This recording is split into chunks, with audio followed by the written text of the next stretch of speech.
Make sure to unmute yourself this time, Max. I am. I'm looking at the mixer. Do live. Didn't premeditate a title, so what do we got? I'm back. That's a good one. I'm back. We're back now. Have you heard about either of our lords or saviors?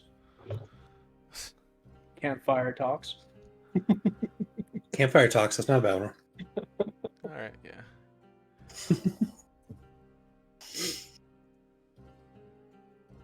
Boy Scout Campfire. Got it.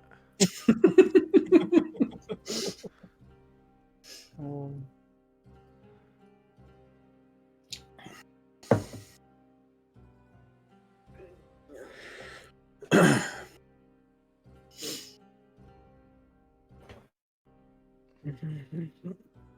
we're good to go. All right. Who wants to give a quick recap? Someone who doesn't have their mouth full, apparently. Nice try, Kyle. You do it. Got him.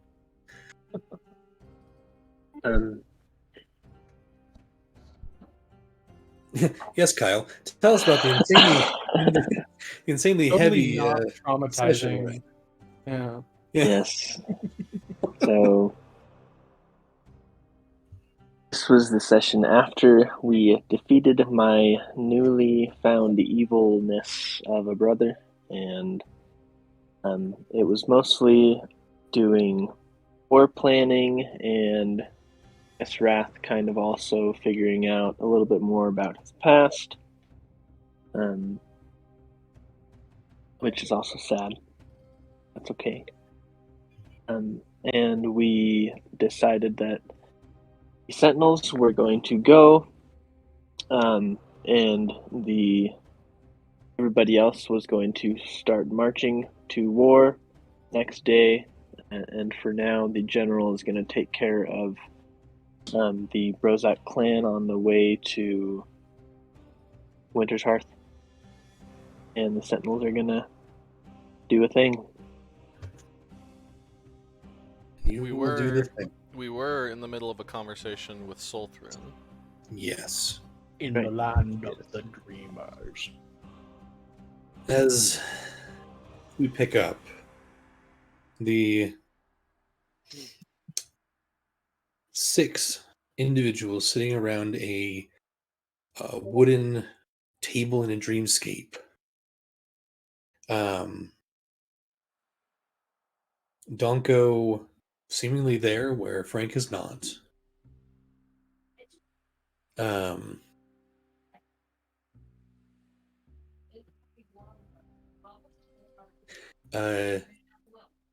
Sorry. Yes. Ryan, Okay. yes.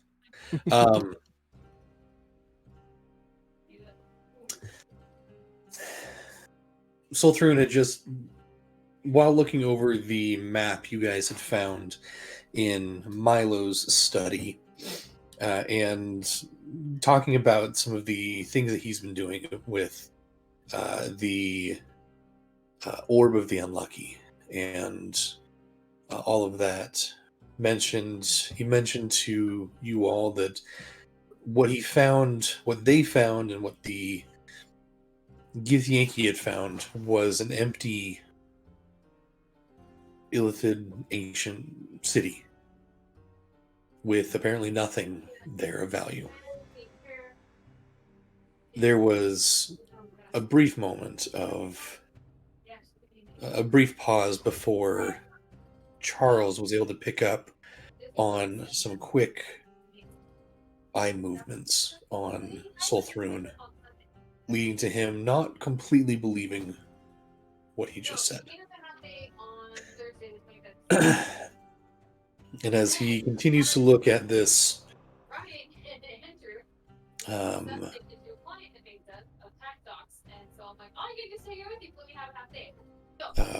as he continues to look at this map, this what do you guys call it? Sorry to interrupt. Brian, would you mind muting while you're not talking? We can kind of hear stuff in the background. Sorry. What did you guys call Milo's map? The conspiracy map? Yes. Yes. Something like that, Right. Yeah. While Sultran was looking at the map, it being just a figment of a memory here in this dreamscape. He stares at it for a little bit. So I do have to ask about this. Why would, Charles, your name be on it? As I eat imaginary ice cream because it's a dream. Well, the cult member of the cult of the elementalists, or is that correct? The Yeah, elemental. he was the mentalist. Is it the elementalists? Okay.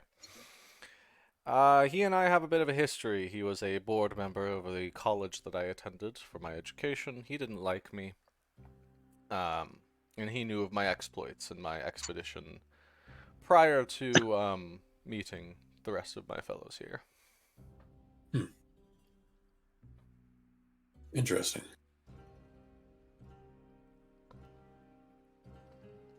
Well, it seems that something happened around the Moor Cliffs a while ago. I don't know. This is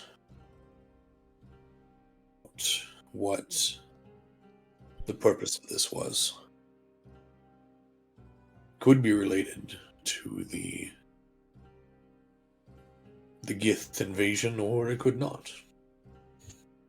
At that, Donko's going to begin just pulling out scroll after scroll. Well, you actually missed it, but we had this very great presentation about that map. There were all these things that he's just gonna map after map after map after Okay. of the specific like the ley lines and whatnot, just so that Sophie's caught up on all that information. All right. A few of the places here make sense.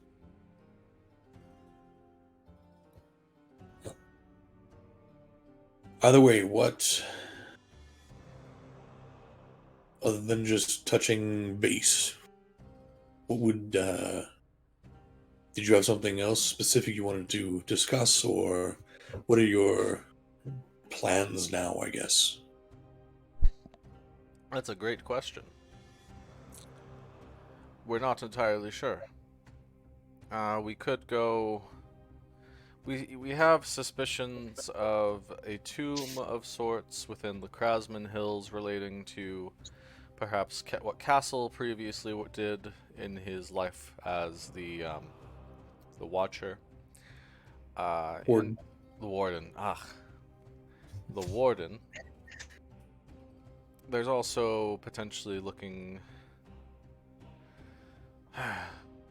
We could also look at how the Foreign Empire is doing. Perhaps attempt to infiltrate. You guys come visit me. We could visit. We could go to Zaanayan.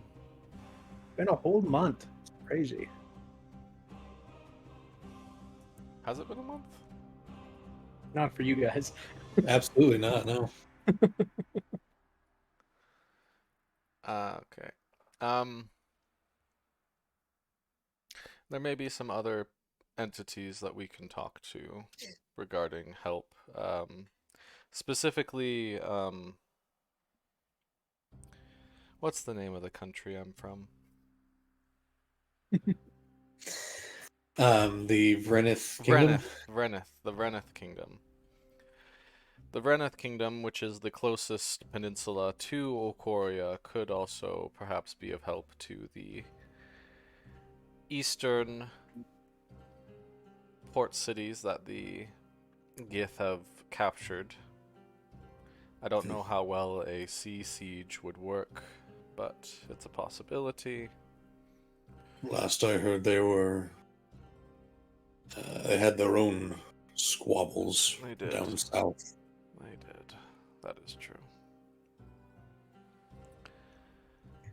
Right now, it'll probably just be more preparing, more planning, while the Bloodletters march on Winter's Hearth. And once that is captured, hopefully captured, then we would go on to the rest of the eastern plains of Yinshu, which is where the merits of scouting out the plains, scouting out Zayanyan, would help us prepare for what would happen after the fight at Winter's Hearth. That is true, yes.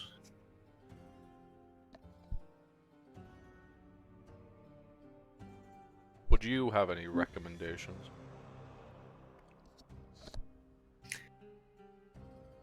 More knowledge is always helpful. I am not as well versed in extraplanar beings, such as these fiends that they have employed. We do have the College of the Blue Lights looking into the Gith and the Yugoloths as a whole.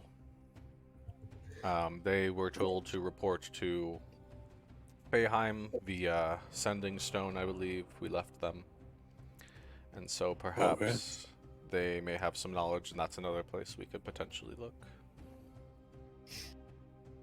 Okay, that would be a good start, I think.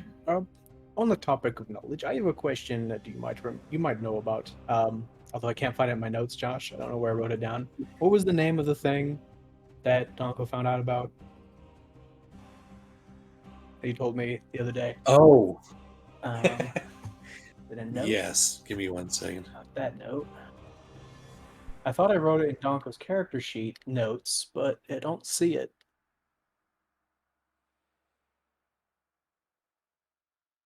Or did I, I might have made a journal. That's what I did. Donko's Robots. Here we go. You got it, okay. Urvale. Do you know what Urvale, what that means, what that is, where that might be, who that might be, or perhaps why that might be? The Vale. May or may not be related to Tom Kill. If that means anything to you.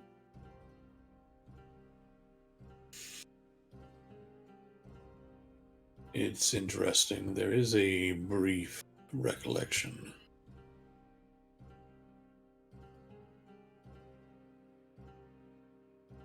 So, he laces his hands in front of him, places his fingers in front of him. When I apologize for the graphicness of this, but when I ingest a brain, a mind,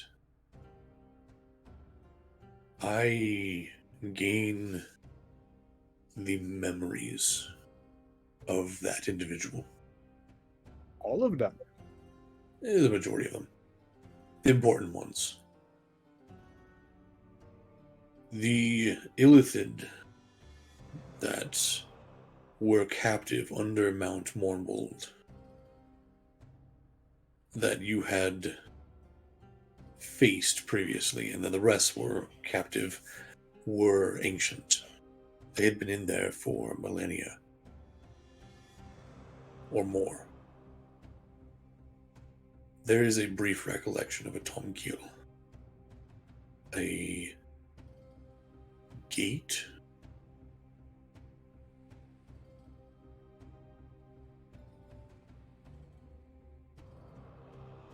or something of that nature. I'm unsure what exactly it means, but there is a connection to something called the Irv Vale.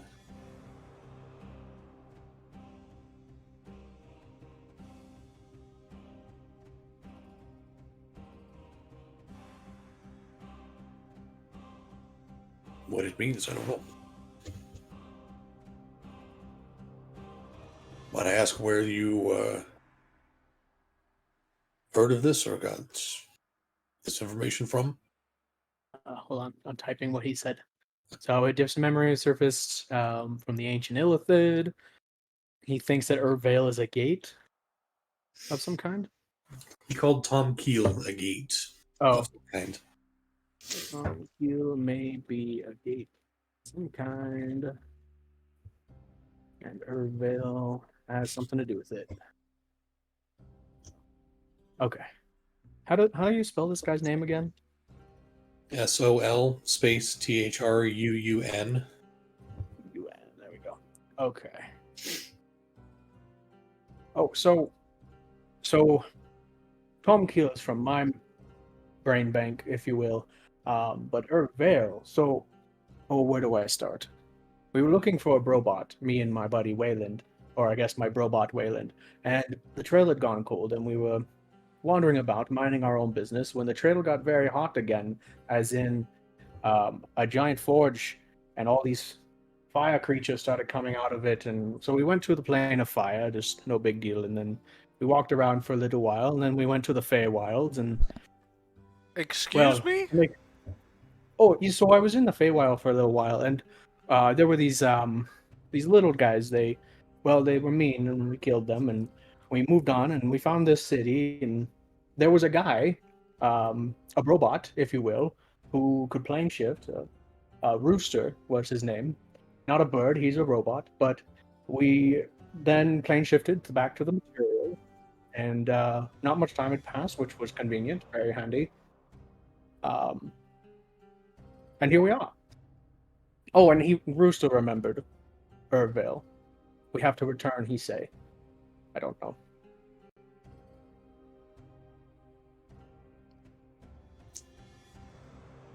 It's always enlightening to talk to you, Donko. Perfectly normal adventure. I don't know what you guys are looking at me funny for. Going to the fire plane and the Feywild. It's just a little jaunt, yeah.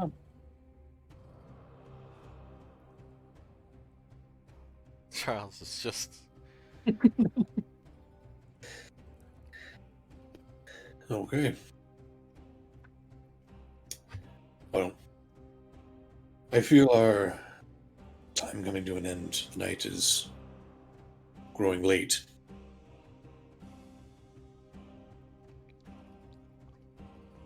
Good luck on your endeavors, I guess.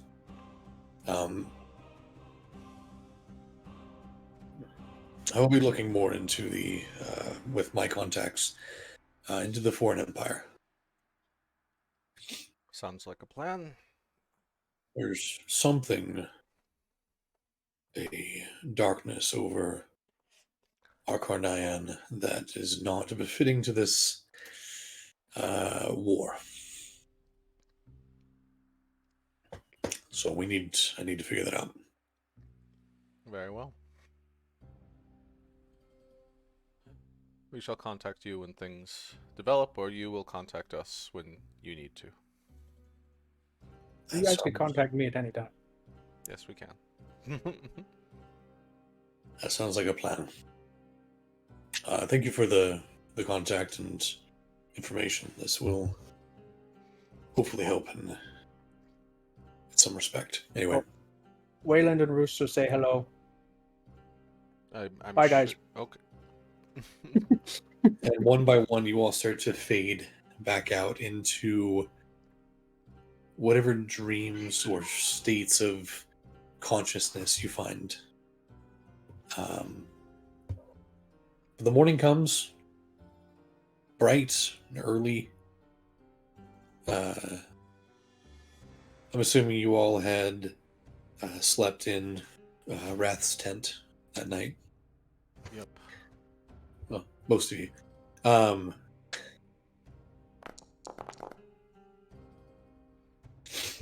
Not me. Go ahead and make sure you prep your spells, anything you guys need to do for the morning. Uh-huh. But the day is yours. You can hear outside the footsteps and the movement of many, many people. What's up?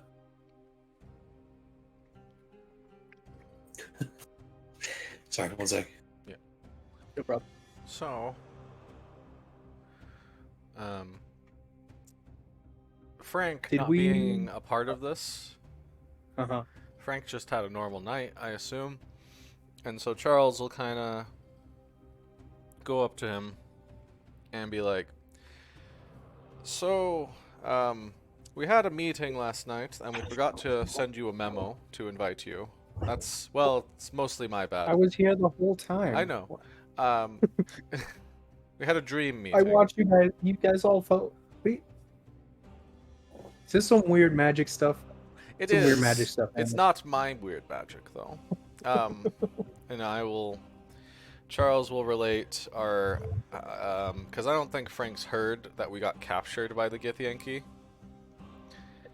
His eyebrows are just gonna like slowly get higher and higher and higher till they're just unreasonably high on his forehead throughout the entire tale. Would you stop doing that? It's disturbing me. Alright. Alright. Charles would say, So, this Illithid who escaped our grasp immediately suddenly became an ally, if you will.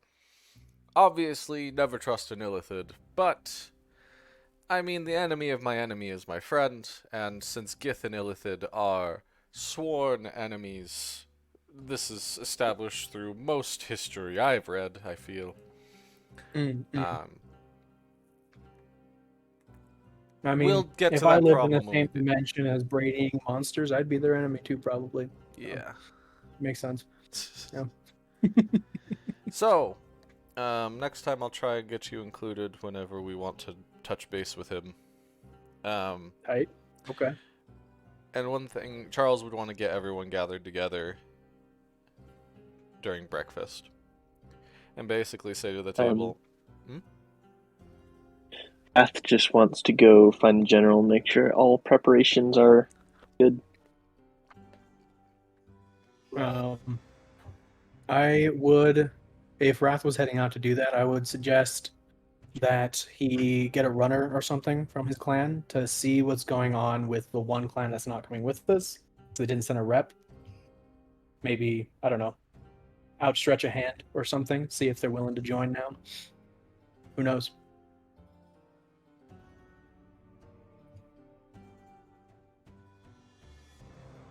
All right.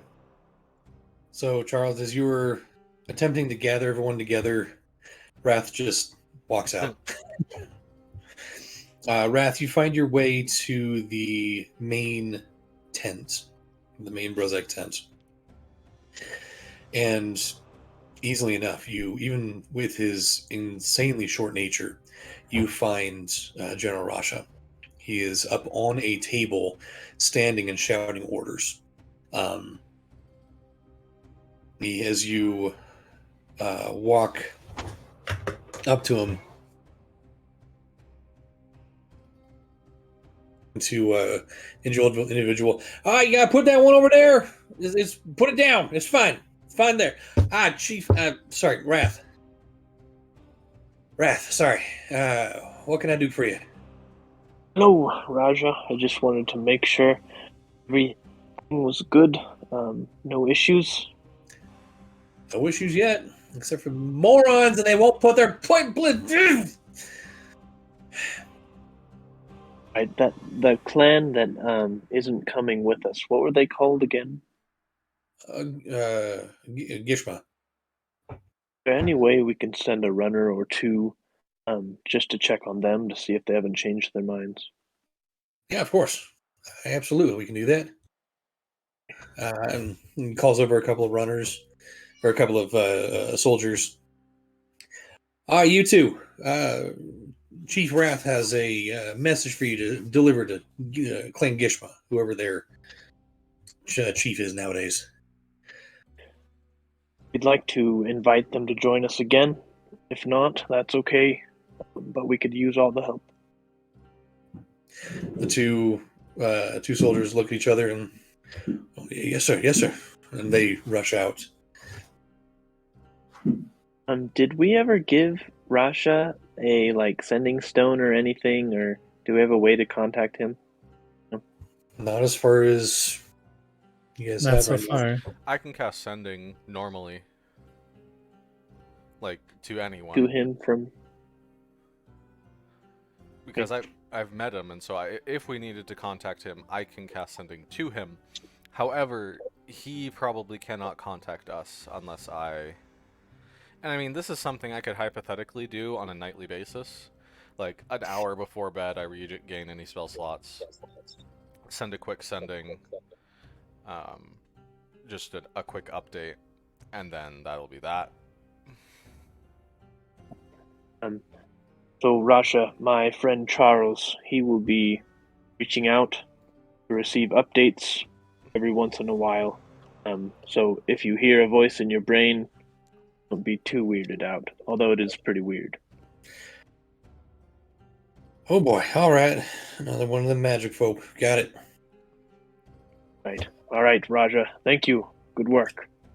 And he kind of gives a half bow to you, and thank you, Chief Wrath. Yeah, I'll head back to Charles. You guys all gather. Food is brought to you guys. What do you guys want to do? So, last night during the meeting with Solthrun, I kind of left out a little something. Mostly because it doesn't really concern him. I want to check on my patrons' requests. Not only that, but Frank, I wanted your contributions to the most recent little event of ours were vital, if I do say so. I think I speak for the group that we'd like to get to know you a bit better, perhaps. Oh, there's not much to know. You know, I'm a bard, I guess. Warlock, you guys know all about that, though. Working Co-River, I don't know. What do you want to know? How did you know about the most deadly and rare poison on this planet? That's a question I maybe had. This isn't an accusation. I'm genuinely curious. You know that library Trask's got in his house, right? Huge. So many books. So many books. While I was waiting for Donko to open the door, I was reading some of Trask's book, and there was a whole page about this crazy poison. And Do I have to make an insight check for this? Against my deception, probably. Fine. I'm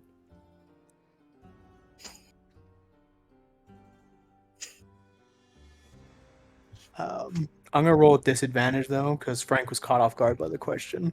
Go for it. Yeah, you're not gonna. Oh, You're gonna be fine. I don't know what I rolled. Still? Still can't see? No, You still updated can't see it. I everything. don't know and why. everything. Very weird. Very. Well, you rolled a 23 and Charles rolled a 5, so Yeah. there on the you up and go.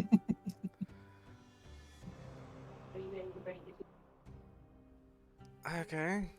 It's strange, but alright. Is it fine if Chance makes an insight check as well? Please do, yes. And the whole group's here, so. You want me to make multiple contested deceptions, or just leave it as the one DC? Now go ahead and make another one for against Chance. Boop, boop. What'd I get? 17. Okay. 15. Oof. I mean, he seems... caught off guard, but he seems like he's genuine-ish.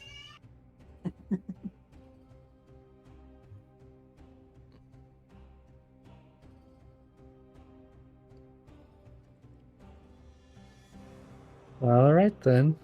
Actually, I'm gonna make a reverse insight to see if I'm getting incited, and then we'll see what happens. What do I get? You need to get that fixed, man. 17. It's more fun this way. It's a lot more mystery. You got a 17. Okay. Frank's gonna kind of sit there for a second with like a spoon, just like.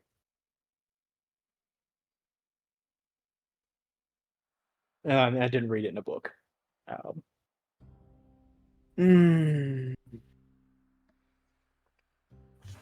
so you see me sneaking around, disappear in the dark, that kind of stuff. I'm a little good at it.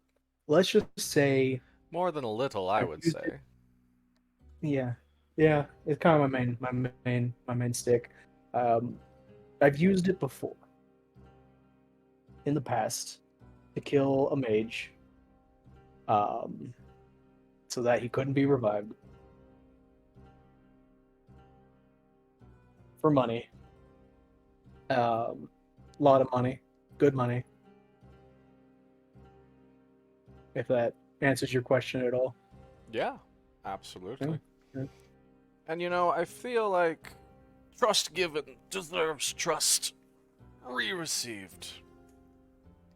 I don't believe we really talked about how we all got here, but I know my particular journey has been a strange one. So you maybe, and so Charles is going to outline to Frank basically everything that happened to him, from Okay.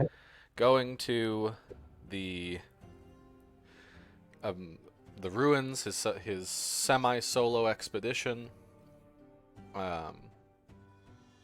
his teleportation to Okoria,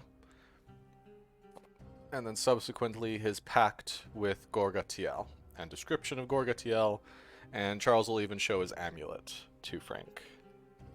What does that amulet look like again? So it's about yay big. I believe it's only on one side, but on the one side it has a silhouetted figure with two wings. One more skeletal looking and the other more angelic looking. And on the rim around it, it's more made of like a bronze or a brass. But along the rim is writing in another language. Can I read it? Do you have? I speak. Oh, sorry. What is it? No. What do you speak? Oh, I don't speak anything. What the heck? Do I really only speak one additional language? That can't be right. Don't you like get two minimum? Not always. No. No, I guess not. Didn't you pick No, I custom speak lineage Dwarvish, too? so- Huh? Didn't you pick custom lineage? Not to What lineage? custom lineage for your race? I don't know. I just went Mountain Dwarf. Oh, did you really just go Mountain Dwarf? Huh. Mhm. Yeah. Although I went Charlatan. Does Charlatan get languages? None? Doesn't seem right. Okay. Oh well, yeah, I don't speak anything. But would I recognize it in any way, shape, or form as like what kind of language it is at least? Or the Honestly, you're not. iconography? You're not sure. It's definitely more of like a hieroglyphic type icon based language. But the where it comes from, what the original source is, you're not entirely sure. Okay. And Charles will go on to explain everything he knows about Gorgatiel, from his being of self-confliction, or what was it exactly? Contradiction? It's more contradiction, yeah. And Duality. my dreams that I've had, specifically regarding Gorgatiel, specifically meeting the black dragon that I know the name of. I have it written somewhere. Do you know it off the top of your head, Josh? Audra. Audra.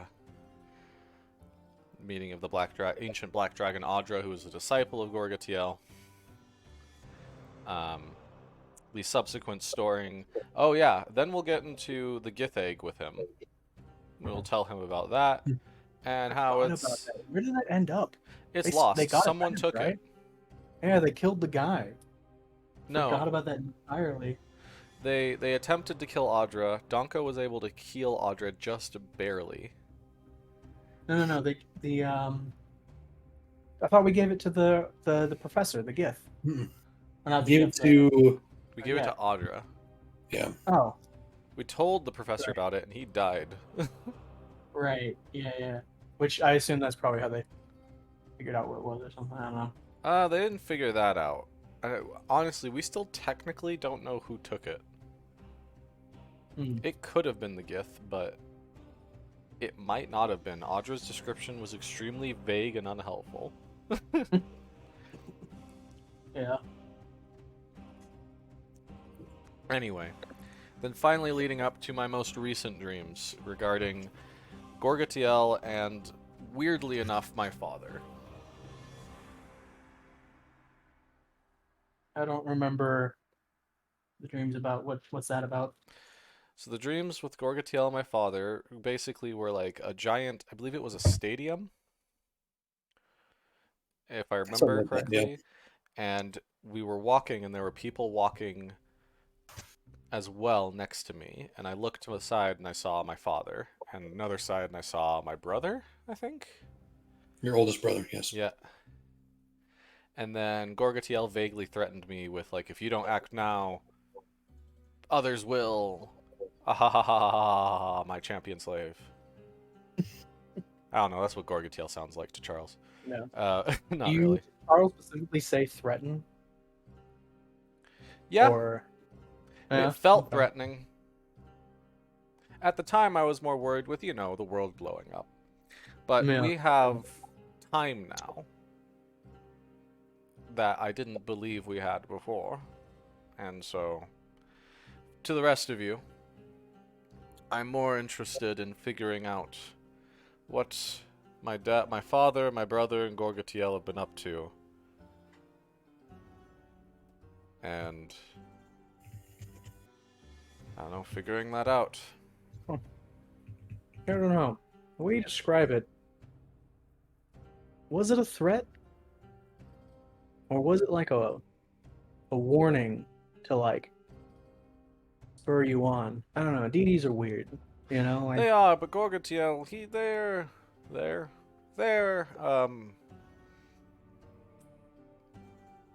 pretty direct, at least.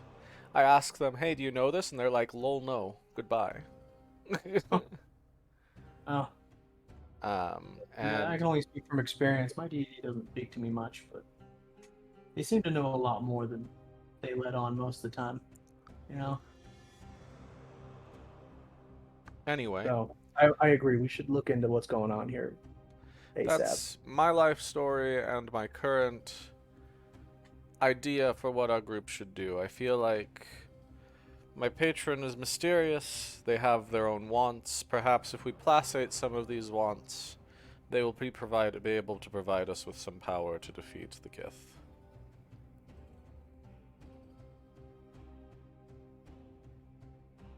Well, it's like I always say, someone's willing to give you some money, well, power in this instance, you're fool not to take it. So I'm in. I mean, we got like what, 3 weeks before they make it to Approximately. So, the city. So a good amount of time, yes. What about the rest of you? How do you feel? Do you feel like this would be alright? If you would help me all with this? It's a personal matter, of course, which is why it's higher on my list, but... I'm sorry, but you can't be trusted to be wandering on your own now, can you, Charles? No, I don't suppose I can. Well, then I guess I'm I all shall. for figuring out what exactly he's up to. So yours is feel different. kinda You don't have bad. the spooky wing guy then. Sorry, say again? I said so. Yours is different then. You don't have a spooky dual wing patron. Well, from the sound of it, I believe my patron is more benevolent overall. Okay. And there's a lot of these guys, aren't there? What the heck? Who are? What was Wrath going to say before I asked Frank something? Oh, I was just going to say, I think we should devote as much time as we can to help in the efforts of the war, and I figure this is probably going to help. Usually we go on some weird adventure and it ends up linking to our next adventure in some weird way and helping, so let's do it! Destiny is a funny thing like that. Who is your patron, Frank? I'm curious. Color me curious. Well, I don't know too much about them. Sargonis is the name I know them by. They're the best I understand. They're a patron of change. You know, the flux of season or the adaptation of life, that kind of stuff. That's as far as I've interpreted it. You know, they're quite literally the winds of change kind of deity, to my knowledge. Like I said, we don't talk much, but I actually just about finished drawing the Josh. I don't know if it's okay if I've created my own sigil for the deity, but Sure. I have. Just give me a couple seconds and I'll put it in front of the camera. But yeah, it's I don't know. I've only known him for a little while. You know, like oh shoot, how long ago was it? You'll remember that spoken guy? Yeah, you guys were involved in that, right? A little bit, yes. Yeah. Yeah. Right around that time is when we first started working together, so to speak, I guess. How long ago was the spoken one incident for us? I was actually Yeah. just about to look at my About time. a little over a year ago. It has been a little over a year, yeah. Wow. In the campaign or in real life? It's been like two. It's been like almost, 2 right? years for the campaign, but Yeah, for in real life it's been 2 years, but in the campaign I think it has been. Let's see here.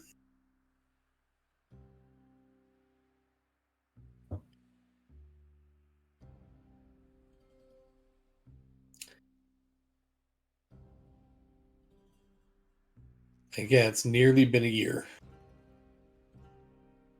an anniversary. How great. Yeah, oh, that's funny. Said Destiny's a weird thing, isn't it? But yeah, actually, so I pulled the little charm out from my shirt.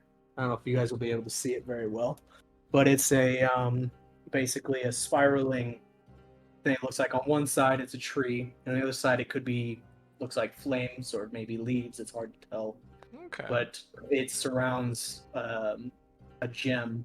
I don't know the name of it. I think opal, maybe. I don't know. Colors are wacky, but it's like a bluish, greenish gem right in the middle. Yeah, it's kind of like a god of cycles, I guess. I really couldn't tell you. I found this thing That's cool. years ago, though, when I was just a boy, I guess, back home. So, density, you know what I mean? Density. Destiny 2. Destiny 2. May I ask if there's writing on it? I don't know. Josh, they're writing on it? As you look over it, there is no writing. No. Do we? This is the stupidest question, but I don't remember what my amulet says. Barnaby. It says property of Barnaby. Nice.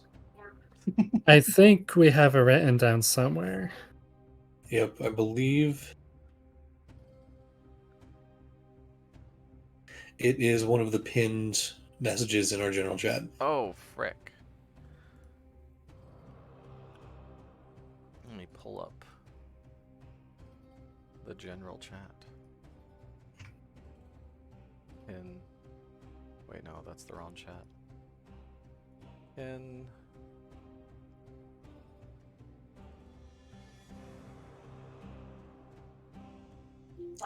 So the pinned message is the updated version of the writing, right? Yeah. If I remember correctly.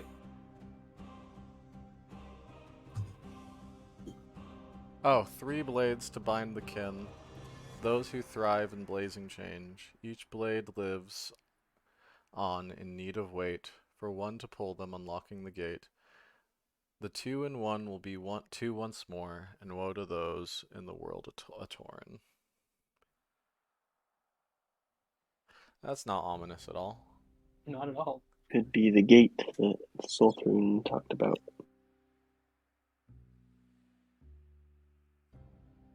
Or the gate Like that we my think. patron has been banished to. Maybe he's a robot. You never know. You never know.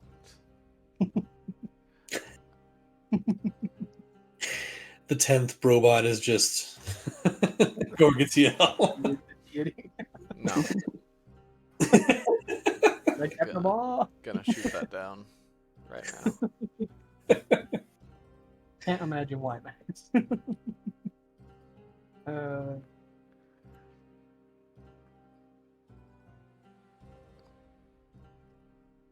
So I'm pulling up right now, because if we are agreeing to investigate Gorgatiel, Charles is going to need to go into his history. And to do that, I need to pull up documents that I need to find.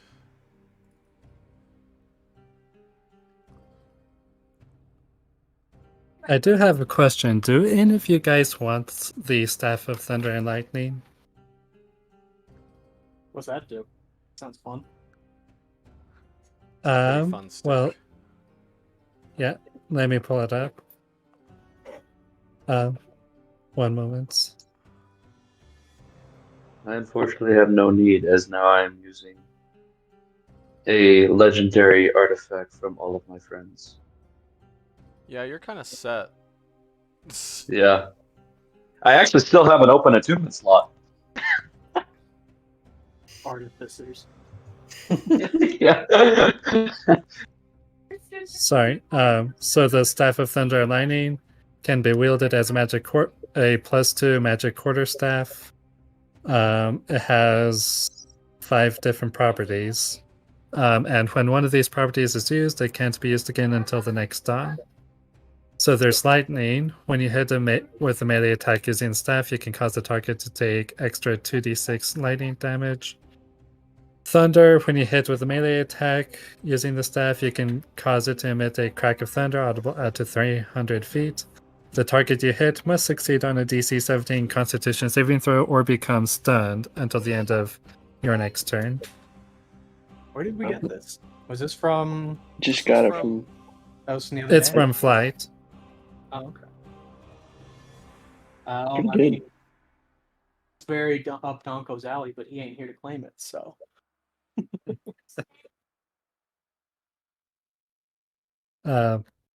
Anyway, there's a lightning strike and a thunderclap, and then you can use an action to use the lightning strike and thunderclap properties at the same time.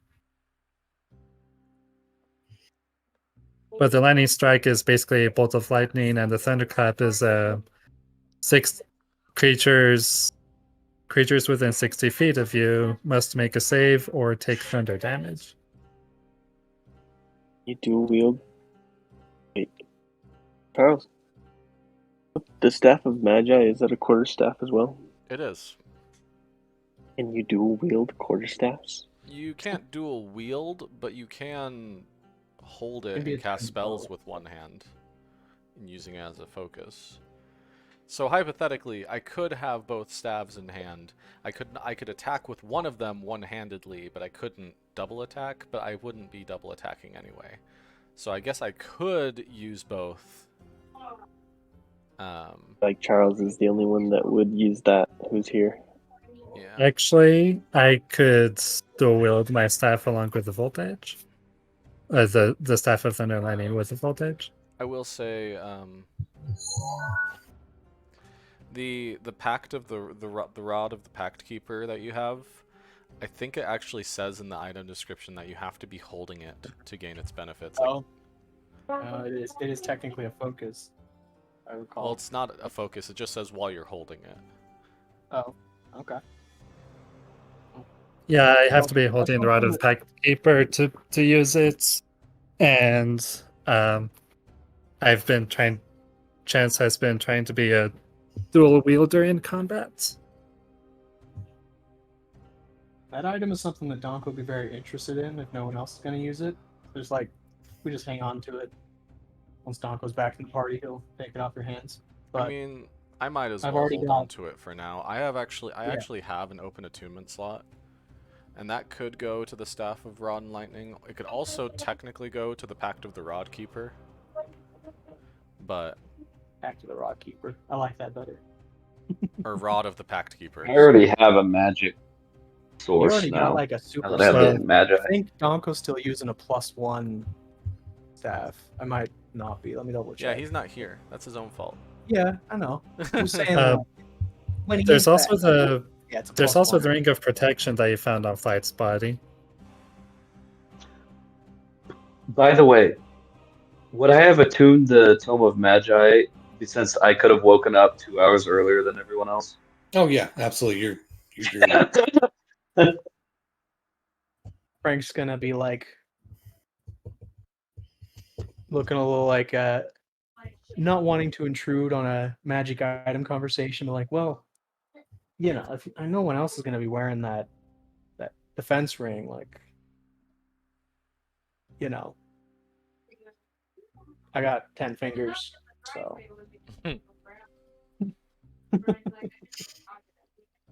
I have no problem giving it to. my AC is 17. I'd Yeah. like for it to be higher, but it's not essential. Because Shadowy Bard doesn't really need it. What's everyone Right. else's AC? What are we at? Like, 16. I'm pretty sure mine's the lowest. yeah, whoa, that's much lower. It Does would the be ring lower. require? Does the ring require attunement? Yeah. it does, yes.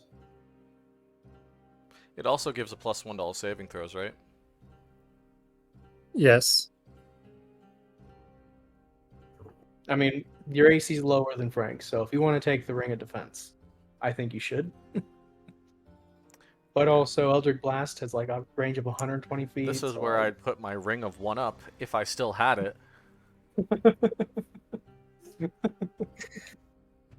Why do you sound so angry about that? Ah, it was forcefully taken from me. Um,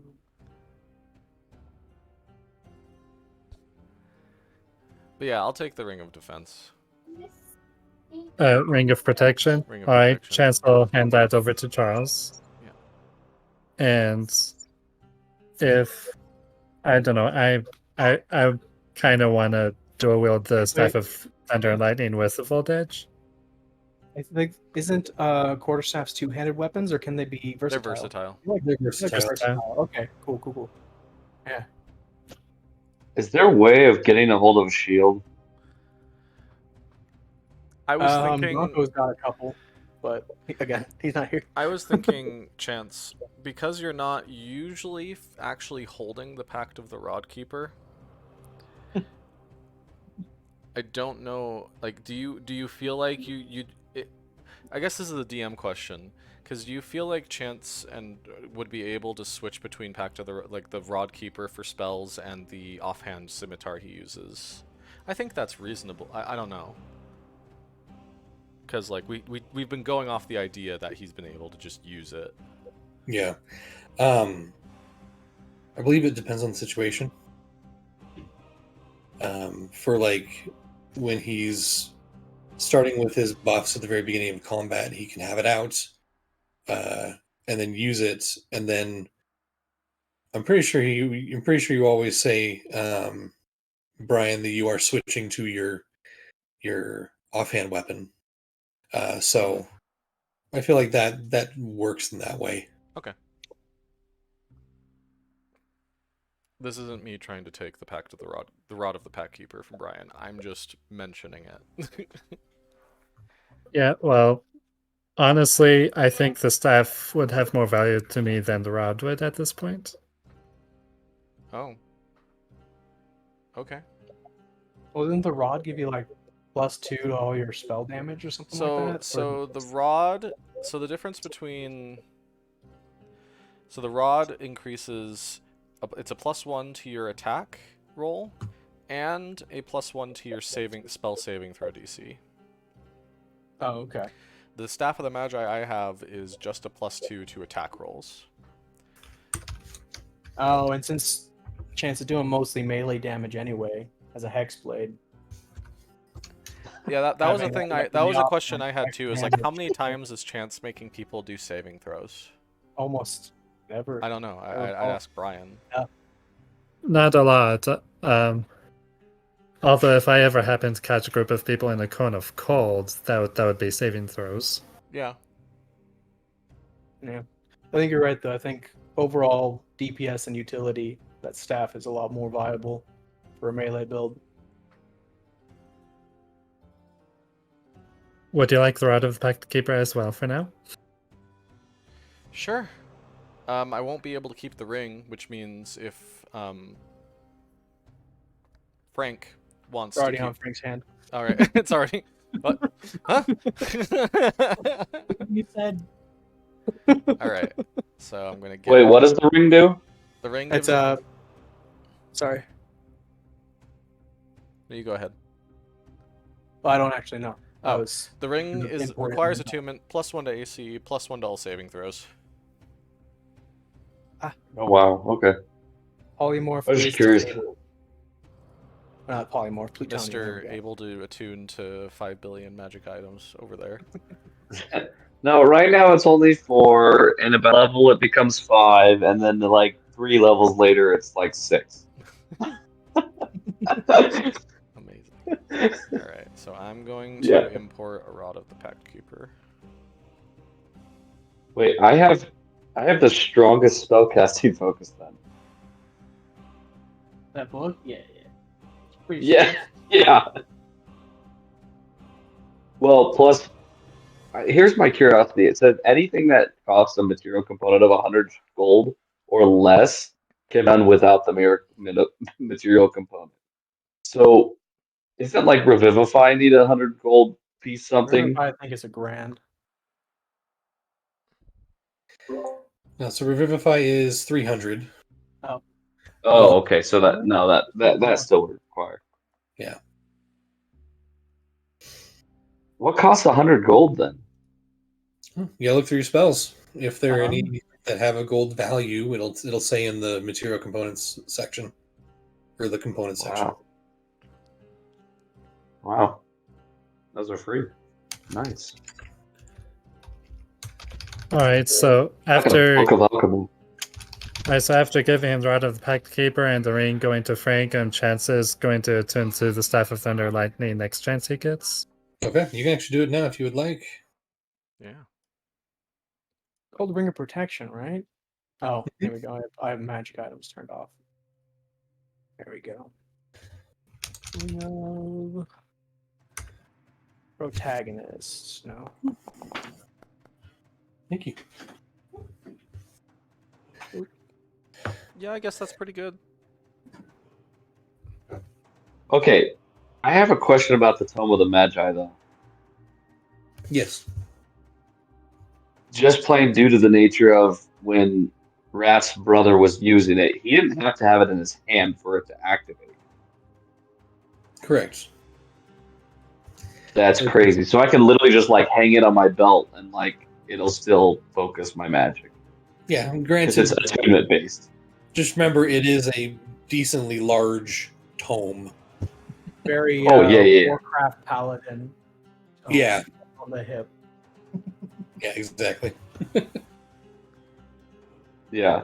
No, I'm just curious because I'm like I'm trying to think about it in terms of like I wield a pistol with my right hand. And I usually have had my tool in my left hand, but if I don't need that because I have a tome now, I can technically wield a shield. All right. Yeah. So, as you figure things out, you discuss backgrounds and get to know each other a little better. You pass around magic items, get things all sorted out. The rest of the day, and it's now probably about 9 or 10 in the morning, you can now hear marching. And the clinking of metal and wood as it seems like their army is moving. They've mobilized and they are ready to head out. Wrath, before we go, did you want to grab your father's weapon? Oh, I hadn't thought about that.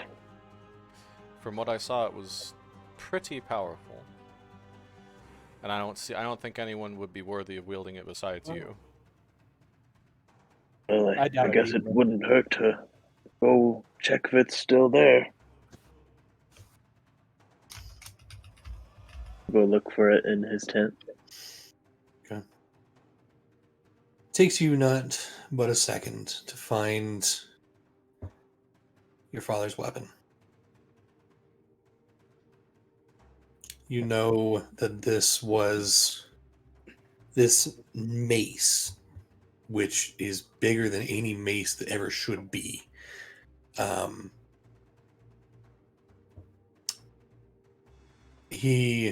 You remember him wielding this when you were very young. He's had it and has had it. He wielded it for, well, as long as you can remember. And as you reach over and grab it, the heft, the weight, the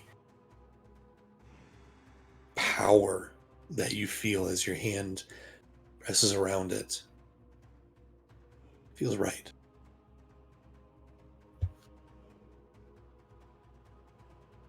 And you find, let me double check something. You find that while this weapon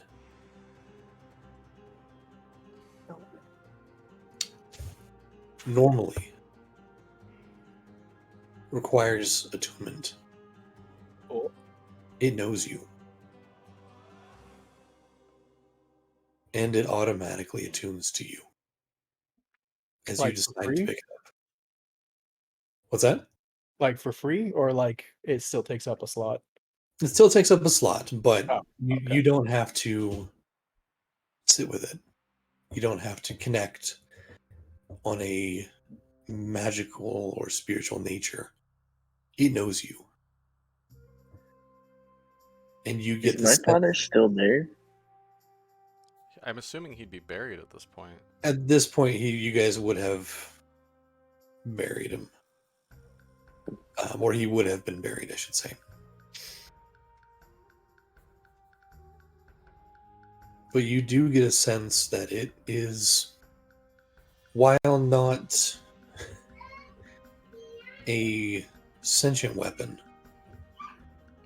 it understands. And it accepts you. No. Lift it, and I'll say quietly, Father, may I wield your strength. You immediately understand what this weapon is and what it can do. It is called Burial. The name of your mother.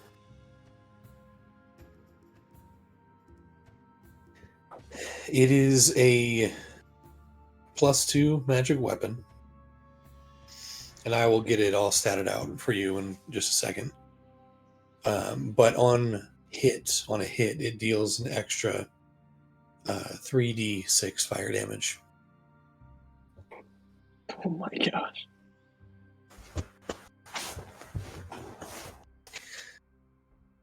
You say 3d6 extra fire damage? He did. Mm-hmm. Nice. With an accent surge, that if you hit all of those attacks, that's more than a fireball. That's insane. That's ridiculous. Now Three, you, three. That's 18. Yeah, as you feel the power of this weapon, you now understand why your father went years unchallenged, unchecked, as the known as one of the most fearsome warriors in this entire city.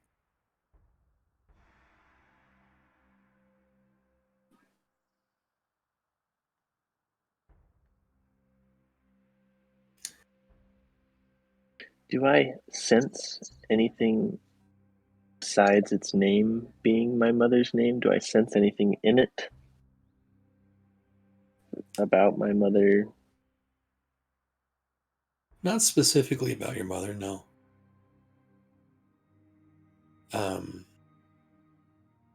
Yeah, not specifically about your mother.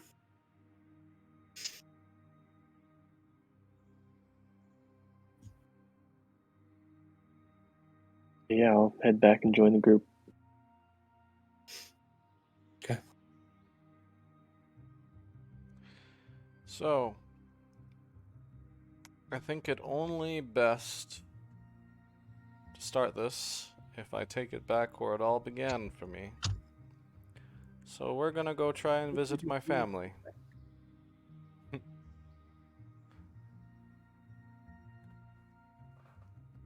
I have my character details here. And funnily enough, I don't think I ever wrote down what my hometown was, Josh. Elysium. Elysium. Ironic.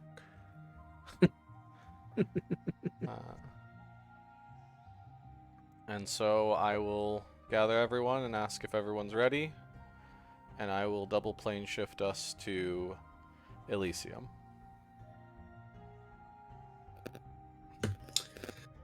Okay.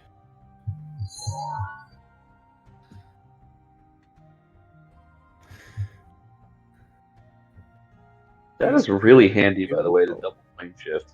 Yeah. Kind of unlocks the super fast travel super early. Otherwise, we would have had to been relying on So Elysia teleport. is the name of the town? Yes, Elysia. My bad. Okay. Elysia So I City. Elysia City, yeah. So Elysia City is the capital of the Venice Kingdom. Okay. I don't have a map of Elysia. I apologize yet. So Do the old graph paper doodle. the old graph paper doodle. Oh, this is why you knew that person from Baropolis. I went to college in Okay. Baropolis too. Yeah. Cool. So Pizza City. Oh, that's the big one right in the middle. It's the Mhm. capital. Big place. He could be Go what? into the Pelham Mountains for some reason. What's that? Or I could be was there a royalty. like I thought? Weren't we eventually supposed to be heading towards the Pelham Mountains for some purpose? It's just itching the back of my brain. There was something we were supposed to do there. I don't know. Was it something to do with the floating city? Yeah, that's where we saw the memory of Oh, yeah. Child of Mystic. the We were first in time. your home dead forest or whatever. Yeah, and I divined that picture from the tree. Something like that. But Yeah. then we found out he was elsewhere. Okay, so no, nothing in the Pelham Mountains then. The plane Oh. shift succeeds. You find yourselves once again on the cliff side, little outcropping with tall, massive pine trees and clear blue sky with no clouds, snow-capped mountains in the distance of another plane before once again Charles taps his staff on the ground one more time, and you feel yourself being pulled back towards Unaria. back to a familiar-ish area of the world. The valley in which Elysia City is built is gorgeous. As you all find yourselves basically at the front gates, or a little ways back, as to not freak people out, you see massive snow-capped mountains to your right, to the north. Other giant mountains off to your south, and you're surrounded in this bowl of green, of dark winter green. The city itself is sprawling throughout this entire valley. You can see sections of, as you look down a hill, you can see sections of buildings and houses off to one side, a massive castle-like structure built up into the mountains just a little bit, with a pretty intense switchback road leading up to it. Charles, this site is familiar and alien at the same time. It has been years since you've been back home. And while things are recognizable, there's a lot that's changed. There's a lot that is new. New developments, new housing, new construction. You can see closer to the base of the castle where the switchbacks are, large, almost tower-like structures that are, one of them is finished and the other one is in the middle of being constructed. You can see they've expanded a lot. But there's also been a lot of beautification happening as well. The roads aren't as broken down as you remember. And down the hill a bit towards the kind of the northwestern side, you can see your old neighborhood. A cluster of, well, to be honest, manors.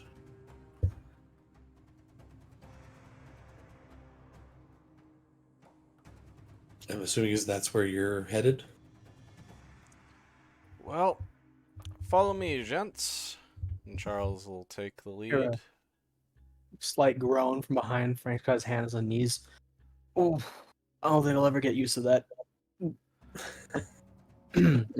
You see, Castle is slightly dripping with water, and it's like, oh, it's been a while since I felt my metal cold.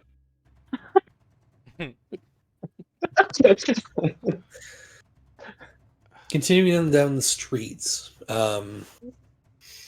you time actually wouldn't be much different from where you were before. Still early-ish morning, probably mid-morning, and people are out and about, bustling. You see the bright-colored tents and tiling of the what's it called? The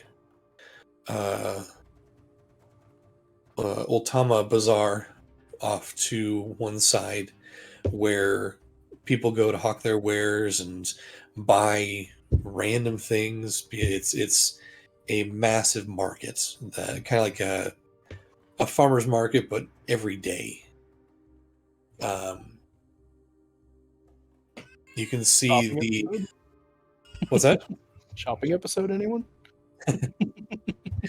You can see off to the left, more down south, down the hill, the grade school. Funny enough, that you went to. Your parents sent you to, Charles. And as you continue through, the people here don't really pay much attention to this odd troop because there are a ton of odd troops around. You do see other grouping of Aarakocra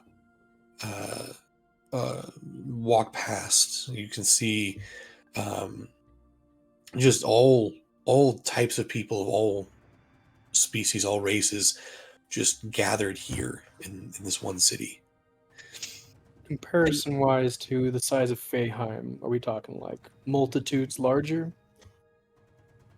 Compared to Feyheim, this city would be 3 or 4 times larger. Okay. This is more akin to... This is actually larger than Go River. Okay. Not as big as Winter's Heart, though, I assume. On par. On par? Different... yeah,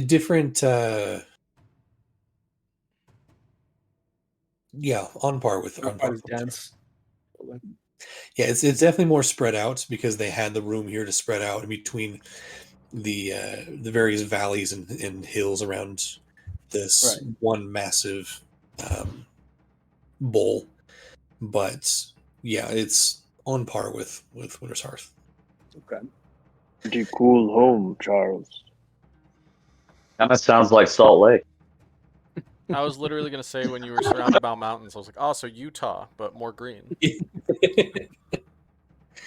Yeah, kind of. A lot more green. Imagine like a combination of the Salt Lake Valley with like Lake Tahoe. Okay. If you ever driven through there.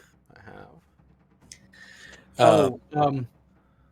Sorry, we talked about this last time, Josh, but to briefly backtrack and retcon something, to have Charles reach out to those contacts using his sending. Oh yeah, I forgot about that. Right? Yeah, I just now recall because I was going to ask, like, have I been to this city? I don't remember the places that I was sending people out to. Note.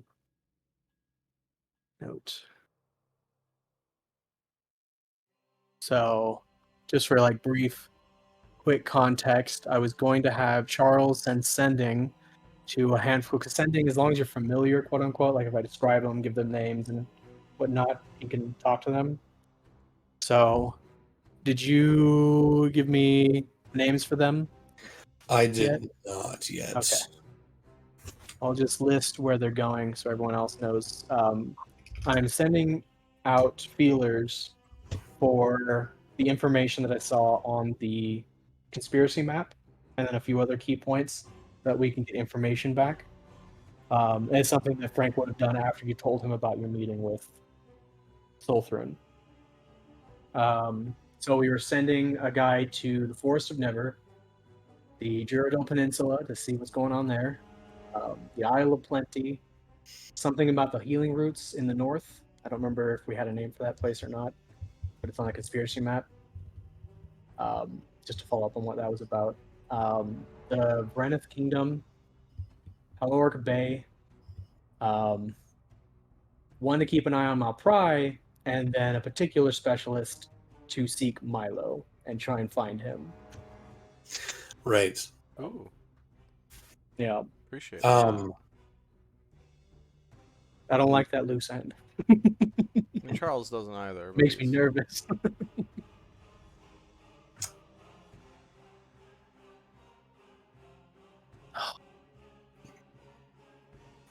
Let's see here.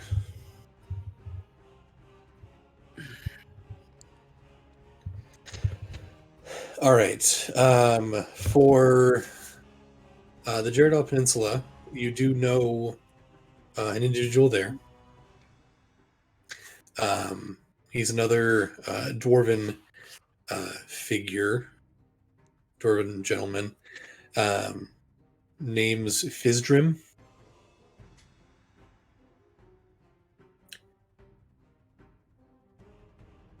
Okay.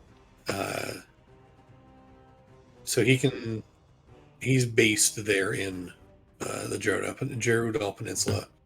Okay. When it comes to the Isle of Plenty or whatever those healing root comment there is, or note, Mm-hmm. you haven't really been to what's it called? Vladith, that continent, hardly at all. So I would say you probably wouldn't know of anyone in those areas, those What areas. the name of the area was? So the continent that those are on is Vladith, Vladith.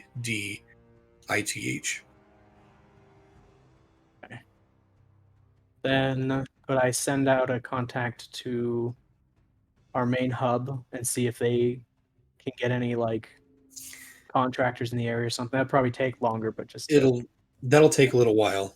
You contact somebody up in Coe River, and they basically said it'll be several months before they can get anybody out there. okay. When For Isle of Plenty and the healing roots? Yeah, both of those. When it comes to the trying to find Milo, you do have a contact in the Vrenith Kingdom.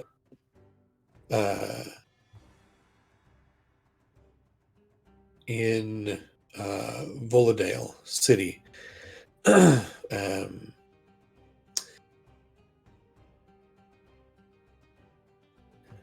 He's in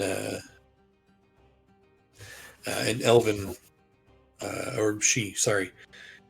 She's an elven tracker, basically. Her name is Galia. How would you spell that? Galia.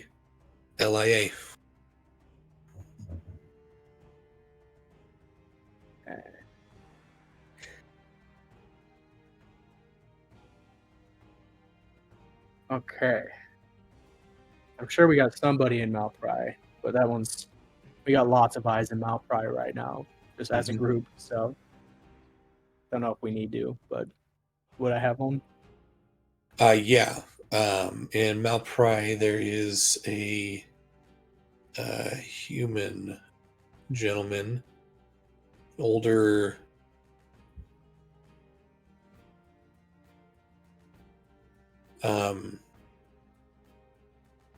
He's kind of an older,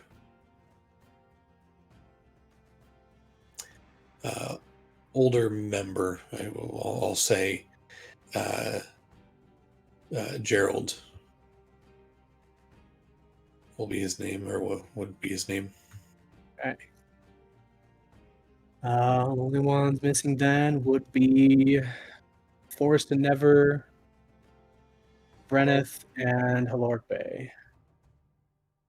So Vrenith is where Milo would be, supposedly.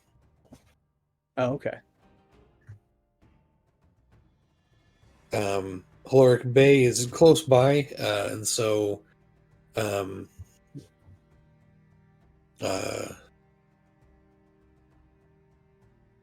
your elven contact said she would send somebody else out that way.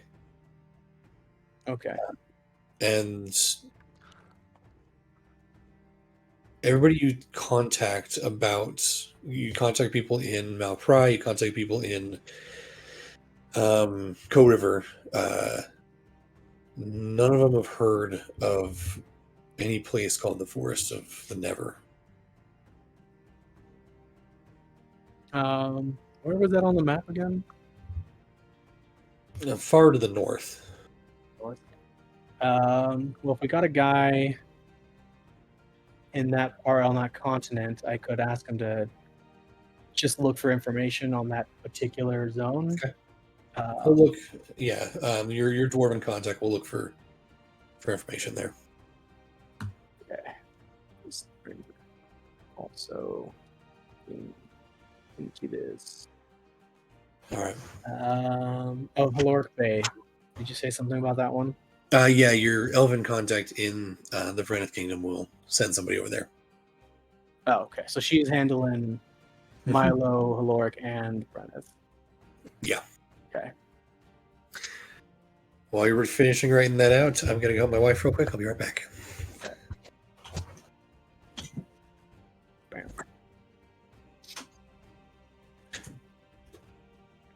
Joss already knows my backstory, but if you're curious as to who all these people are and what they do, you're free to ask.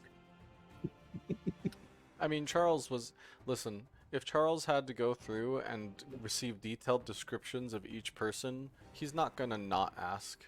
That's impossible. How do you know all these people? Like,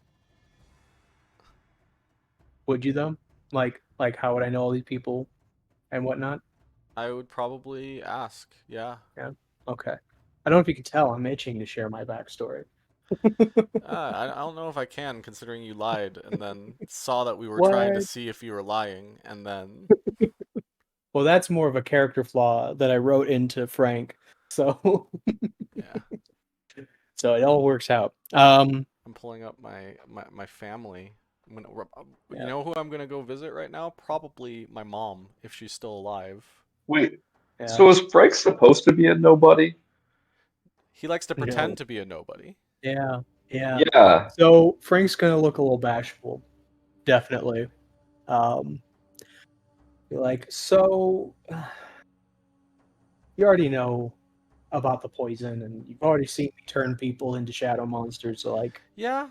No, that's I mean, we do some crazy stuff. I evaporated 5 people. So yeah. Your guys' magic is whack. You guys are on the up and up. You're not gonna rat, or I don't see any snitches here. So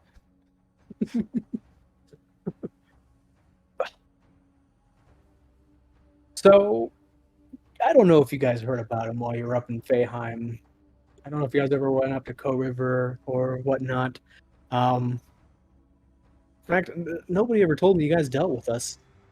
Odd, considering we basically run everything. Anyway, you know how all big cities have a shadow, a thieves guild, a backyard government that handles everything from behind closed curtains, all that kind of stuff, right? I mean, I've read about it in fantasy, Yeah.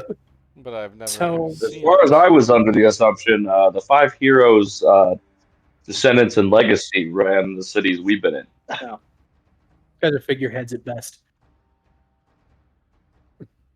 So, the Shadow Hoods, as they're called, kind of handle all the big stuff in the city, which is how I met Trask. He's a big merchant, big name. He got to do dealings with Trask the isn't important people. afraid to deal with people like that. If Yeah. there's anything, I know that. If Yeah, anything, people yeah, like so- that should be afraid to deal with Trask. Spooky guy. Don't get on his bad side. I think he's a vampire. Yes, he is. Am I crazy? Yes, he is. A vampire with the will to resist drinking people's blood.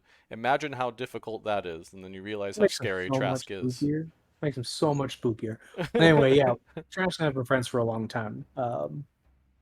30-ish years, maybe. Yeah, I mean, it goes by fast when you're doing the kind of work that I do. But, that's kind of how I got involved in all this when the spoken guy. I was in Co River at the time, and he was trying to murder me, because I was getting all up in his business. The spoken one Yeah, that's the one. Yeah. was trying to murder you. Wow. Well, okay, so I was trying to murder his people, but I didn't know that he was a spooky cult leader at the time. I was just doing a gig. But then that's how I found out about what was going on back in Feyheim. I headed back. Trask caught me up, and kind of got involved in getting everything back up and running because, oh boy, a lot of our guys died during that. That was rough. Crazy. We did have to deal with... I do have a question. Something I've always been wondering. Why were most of the corpses missing their heads?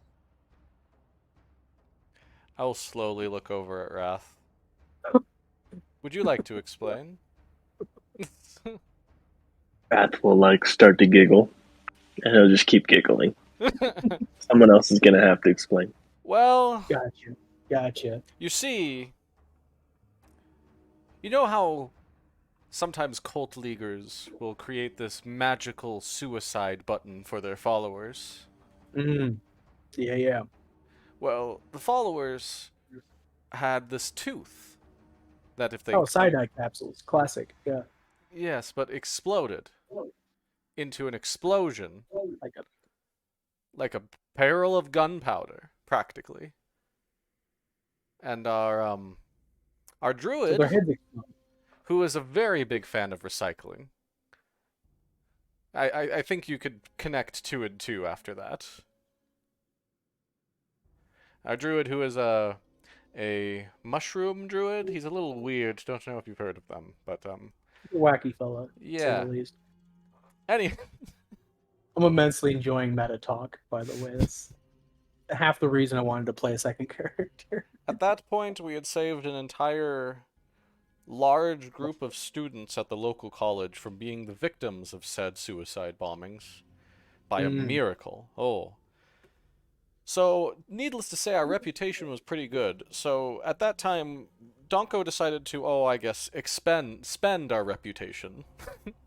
It had gotten so high, and he just had to lower it back down a notch by, yes, cutting off the heads of all the bandits and collecting them as reusable undead bombs. Well, I cut their heads off because Okay. I like, That makes sense. the feeling you get when the head falls off the body. So Donko was like, "Hey, you cut them off, and I'll set them up." And I was like, "Cool." Oh, I missed those bombs. Those bombs. The biggest mistake Josh ever made. He did make me use up all of them in when we were doing that escape in Winter's Hearth. right? Winter's Yeah. Hearth. Hey, that was worth it, I feel. We were gonna Yeah. get Yeah, big killed. worth it. Yeah. But yeah. To summarize, Shadow Organization runs Feyheim and Covert. Somehow we as a party never ran into them, even though they were planned from the start, apparently. So that's what I wrote my character off of. So when we were convincing the council heads to send troops, were they just kind of like, let me Well, I double don't know check with about the shadow that part. government? I don't know about that part. I didn't ask Josh. But What's up? that's Frank's opinion. I was Frank telling was him about Frank's backstory a little bit about the shadowy organization in Feyheim. As in Frank Mhm. was telling us, and we told Frank Yeah. why he encountered a bunch of headless bandits there. Yeah. Some meta history. But Frank's opinion is that they run everything and the 5 heroes are figureheads at best, was how he phrased it. But I don't know if that's actually the case. So I assume not. Not as much, no. Yeah. The houses are the ones that run everything. Yeah. So anyway, But, Frank's got to upsell his boys. So so as traveling down the road, you find, Charles, that this path, while is a little bit different, it's familiar, right? Turn right down the correct street, walk through a couple of side passages, side streets, and then up the hill towards the cul-de-sac of manors that you grew up on. Now, each of these manors are, 2, sometimes maybe 3 stories tall, fairly large for what fairly just large buildings.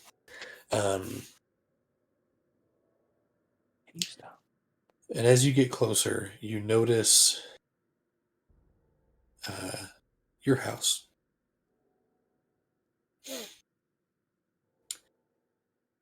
The only building in this area that is a different color or multiple colors. Your father liked and likes to stand out. One sec. Maggie's calling out. I'm not sure. Okay. Sorry, 1 second. It's okay.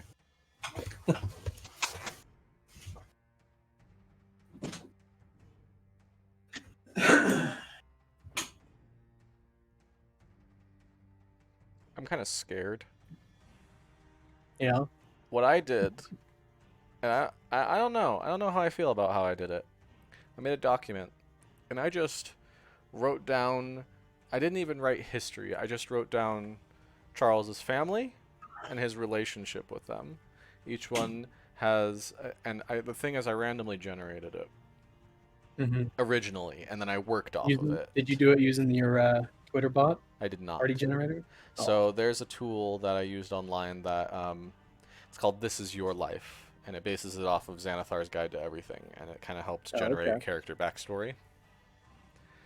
And it generates a name and their relationship to you, their occupation, their alignment, their race,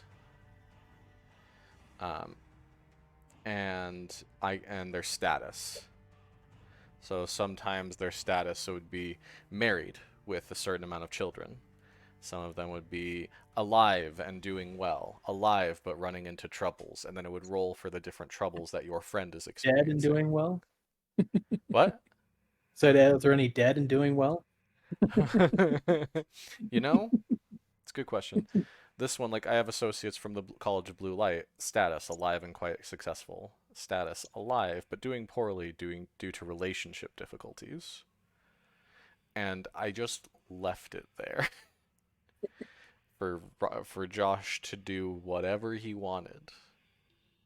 Nice. Nice. And I did this technically for my family as well. Considering 3 of his other players were amnesiacs, I'm sure he had a field day with yours. So as we're walking to the house, Charles will explain a bit of his family. So there is my father. He is a full high elf. He is approximately, I believe, I would say he's 52, but add a 400 to that. He's very nice. He was a merchant. So Josh, I'm just explaining to the group Charles's family. In a way, he led the life that I really wanted to live. He was a archaeologist like myself, and a very successful one at that, diving into various ruins and delivering great treasures from museums. I was very little when he was doing most of his good work, and he was my child. He's my idol, really. The last time I heard of him. My mother was a writer. She's a human, and at about this time, she's about 64 years old. We're on very good terms. She's one of the most wonderful people I've ever known. I am the youngest of 4 siblings. My oldest... Yeah, that's that's probably news to everyone here. Charles has never talked about his family up to this point. Yeah. My oldest sister is Amy Goodman. She's not Goodman anymore. It's now Aile. She got married. She's also a writer. She took after my mother. I'm talking like a British person now. Nah. It's hard to maintain an accent. I switched to just my normal voice. Let me go back to 1920s radio announcer. Last time! There we go. Yeah, like there's a very like I've discovered. I'm sorry, this is tangential. I've discovered there's a very fine line between 1920s radio announcer and Skeletor from He-Man, and it is dangerously close. Yeah, yeah. Heck yeah. I'll get you next time, He-Man. Exactly. Yeah. That's Anyway, fantastic. my sister, she is a half elf. All of their children became half elves, obviously. She's 38. She's married with 5 children. Um, they live, funnily enough, in Baropolis, and I actually tried to. This is a retcon. I actually tried to visit them, but I couldn't find their apartment. Then I have my other 2 older brothers are fraternal twins. They are Quentin and Eli. Quentin, when he was of age, worked with my father, and he had a troubled time. While he worked for my father, and my father being as noble as he was, Quentin saw some opportunities, I suppose, in the rare relics that they were finding, and was arrested and jailed for attempting to sell priceless artifacts. I tried to talk to him a few times, but it never really ended well, and well, as long as I haven't talked to the rest of my family, I haven't talked to Quentin in an even longer time. Eli, chose a bit of a better path. He's a teacher. He's married. Last I checked, he did not have any children. And as far as I know, Josh, does Eli still live in Elysia? As far as you know, yeah. Okay. And granted, most of the contact, I wasn't very magical before I met all of you. So most of the contact I had with my family in college, when I was there for... How long? I don't have a timeline of events for Charles. I'm going to assume he has a master's, at least, in history. The equivalent, yeah. The equivalent of a master's. So, like, my 6 years spending time in college was mostly through letters, and I was too caught up in my work to really get into detail with them, but... Anyway... Well, that's cool that you have a family who is alive. That is the reason I didn't really bring it up.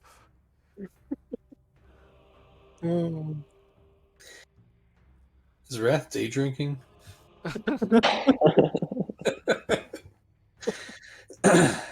Anyway, going to the brightly colored home. Yeah, so... Are they doing like extermination for bugs, or is that how it's painted? It is That is indeed shades how it's painted. shades of yellow, and there's some red in there as some of the trim, but it changes to a purple halfway through, and it is a bright house. However, it also looks like it has not been kept up in a while. Oh, spaghetti-o. Some of the paint is starting to peel a little bit. There's a window that has a couple of boards over it. The grass is still trimmed. The foliage HOA around, is still in full force. the foliage around the house is still fairly well kept, but it looks like it's seen better days.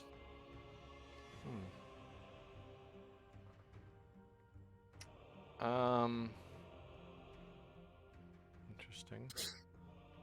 Charles is going to walk up to the front door, and if there's a gate that's like stopping him, he's just gonna like go. The gate is open. Gate is open. Okay.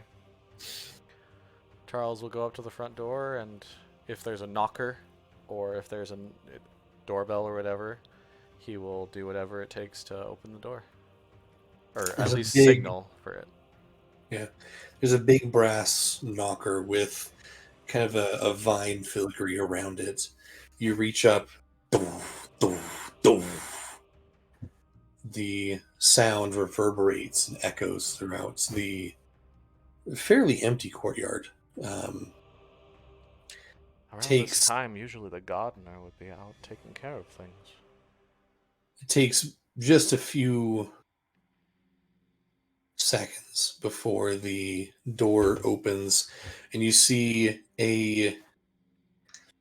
um, uh, a man, very well kept, goatee, balding a little bit on the top, but standing very tall, uh, very straight backed, wearing a suit with a little bow tie. Um, as he steps forward, yes, how can I help you? Do I recognize this person? You do. This is your family's butler. I'll give you the pleasure of naming him. Ollivander, my good man. Little Charlie has returned. Master Charles. We were not expecting you. Please come in, relax. Welcome home. And These are my guests. This welcome is guests. Wrath, Castle, Frank, and Chance. Welcome all. Please enter. I will let the lady, your mother, I will let her know that you are here. Thank you. And he leaves you all in like this nice foyer. The inside is a lot nicer than the outside. But it's also fairly cluttered. There are pedestals with odd knickknacks and artifacts and relics just scattered throughout this entire entry area.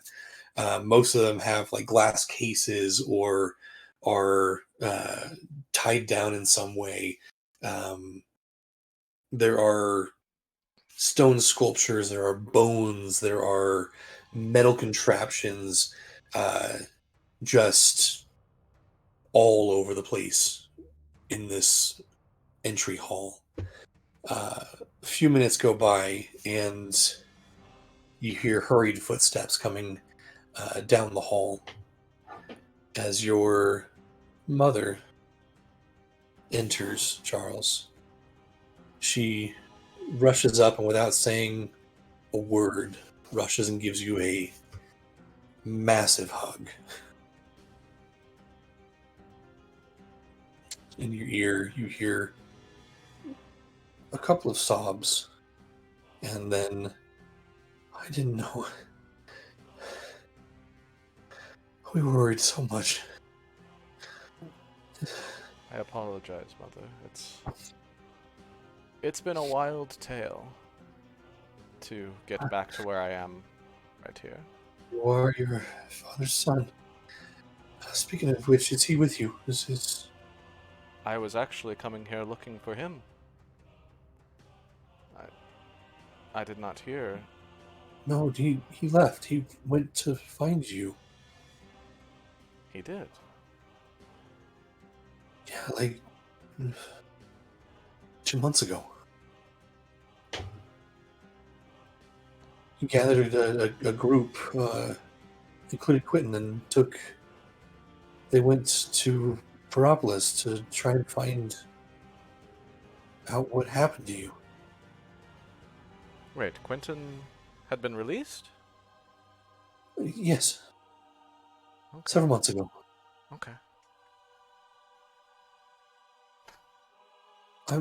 How did your paths not cross? Weren't you have you been in? Well, Mother, let me relate to you what happened. You might want to take a seat, and I will kind of slowly guide her to one of the tea rooms, kind of like almost old lady style, because I'm assuming she's kind of getting up there. She is, yeah. Yeah, I mean, You definitely see over the last year that you've been gone, her hair is grayed a little bit. There's a few more wrinkles around the eyes. she is 64. Yeah. I would imagine she's pretty, like, white-haired almost. Or maybe, I don't know. Not quite. I guess that depends, huh? Yeah, okay. But, so Charles will sit her down, and in typical fashion, he will explain exactly what happened. Step by step, the obtaining of magical powers, the teleportation from his expedition that he wrote to her most likely about, and then that was the last letter they ever received.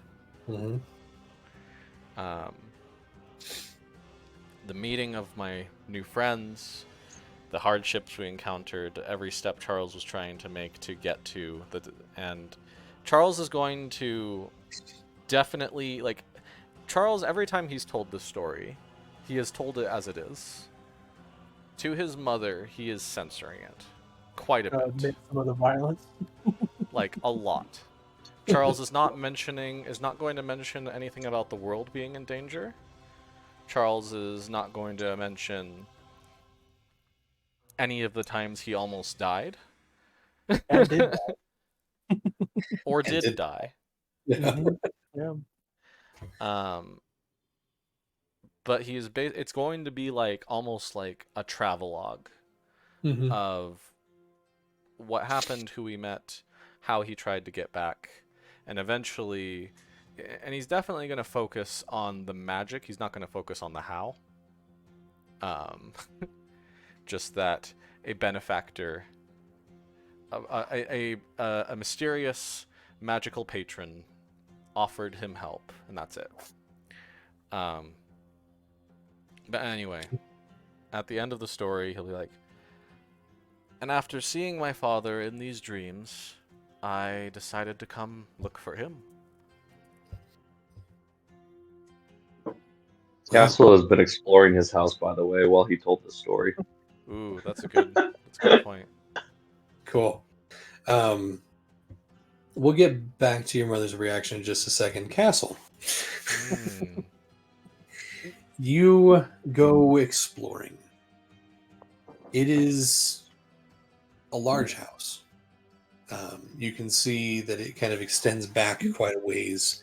And each room has these finely crafted, some are marble, some are wooden, pedestals that just hold these odds and ends, these little trinkets, these artifacts, whatever you want to call them.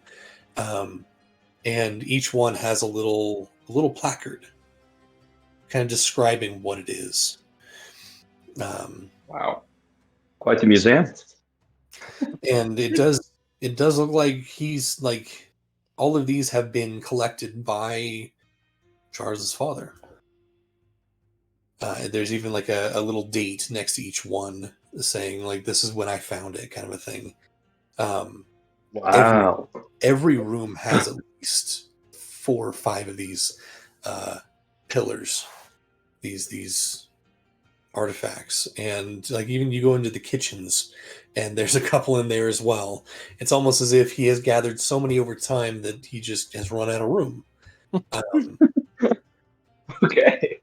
It's kind of crazy. You go That's upstairs.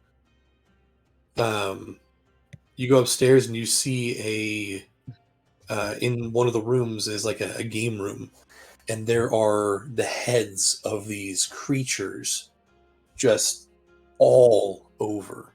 You recognize some of them. There's an owlbear head. There's one that you recognize as a displacer beast head. Oh. It just goes on and on and on of these different creatures. There's even like a what almost looks like a dragon head, but it's smaller than you would imagine. Maybe a young dragon or something like that. It would happen to be a red orb of any kind just sitting around. There is no red orb of any kind. No. I would Worth a also suggest to all my friends, if they don't want to be bored by me retelling our story, or encourage them to explore the home. I don't think Frank's heard the entire story all the way through either, so he'll be listening. Yeah. I guess Well- Chance will be exploring. That was kind of Cool. yeah. Okay, well, fair. Athos probably sitting somewhere comfy. Yeah, Wrath. No, you actually find one of these massive, like plush chairs, and the butler comes up. Would you like a footrest, sir?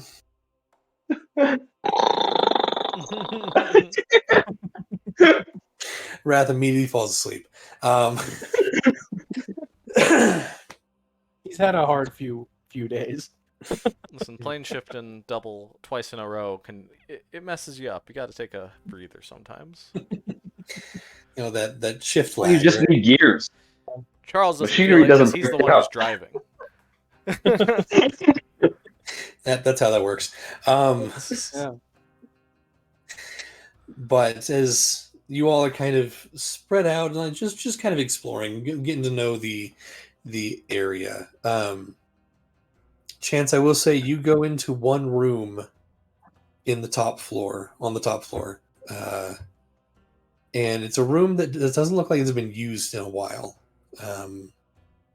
There are hand-drawn maps all over the wall of just random stuff. Like you can see the outline of Elysia City just on one of these maps, hand-drawn. Not incredibly well hand-drawn, but decent. How would the rest of Charles' room look like? Charles's room would be scattered with lots and lots of maps, for one. Specific artifacts would also be pedestaled in there. Ones that Charles really, really liked the most.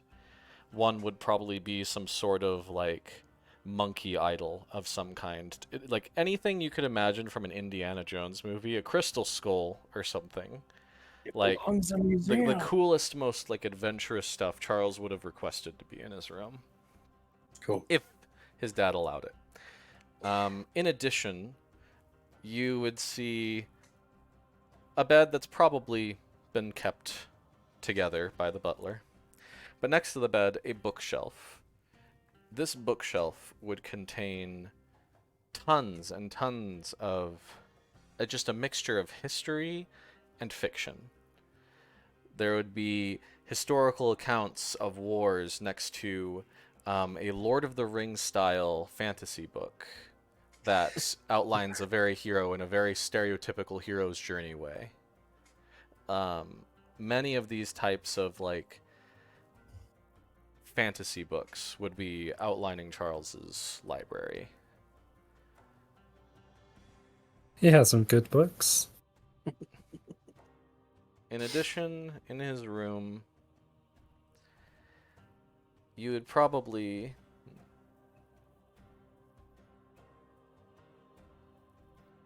on the maps that I would draw, there would be X's, almost as if making treasure maps for myself. X marks the spot in certain locations. And many of them might be there might even be a few that are hidden like in the city map. Stashes that maybe Charles left for himself or time capsules. He was just obsessed with this adventure story type idea. Anyway. A lot bloodier and grungier in real life, as it turns out. Well, in real D&D life, as it turns out. I mean, that's kind of the entire arc of Charles, was Yeah. wanting to go on an adventure, getting it, and realizing, oh, wait a second. It sometimes sucks. What do you mean this sucks? This is supposed to be great. Sometimes it sucks. As in, like, yeah. Yeah. Anyway. Okay. You see, you get a glimpse into young Charles. In addition, if I may add one last thing. Sure. Various photos of expedition teams. All of them with a big circle around a particular elven man, being Charles's father.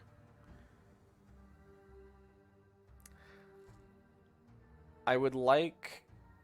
I don't know. This is kind of weird for me to ask. But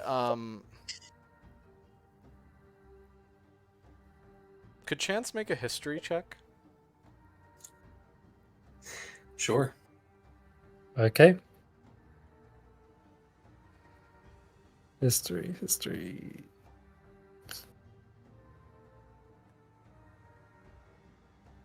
Probably not going to be great. Then again, nat 20. You're kidding. Oh, really? I didn't. I'm going to have to refresh to see that.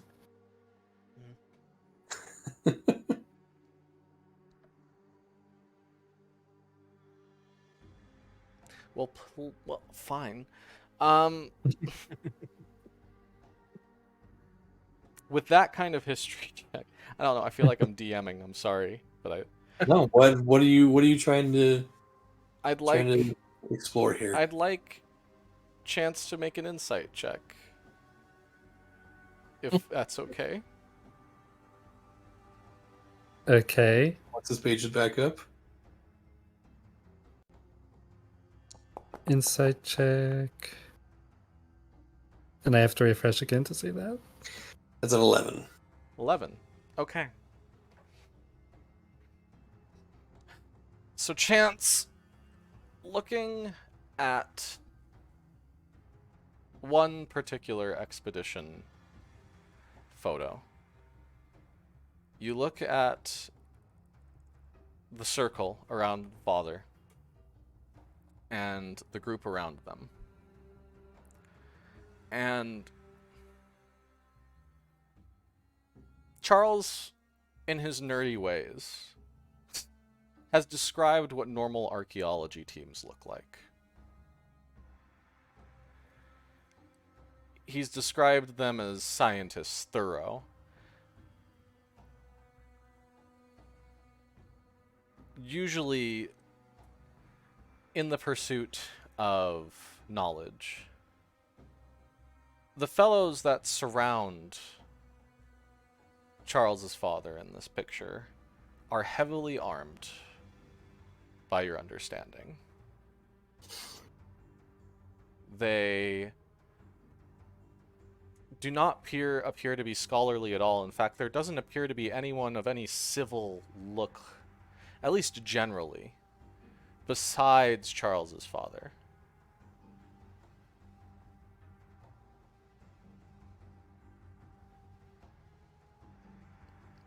In addition, Mysterious. what? I said mysterious. In addition to this,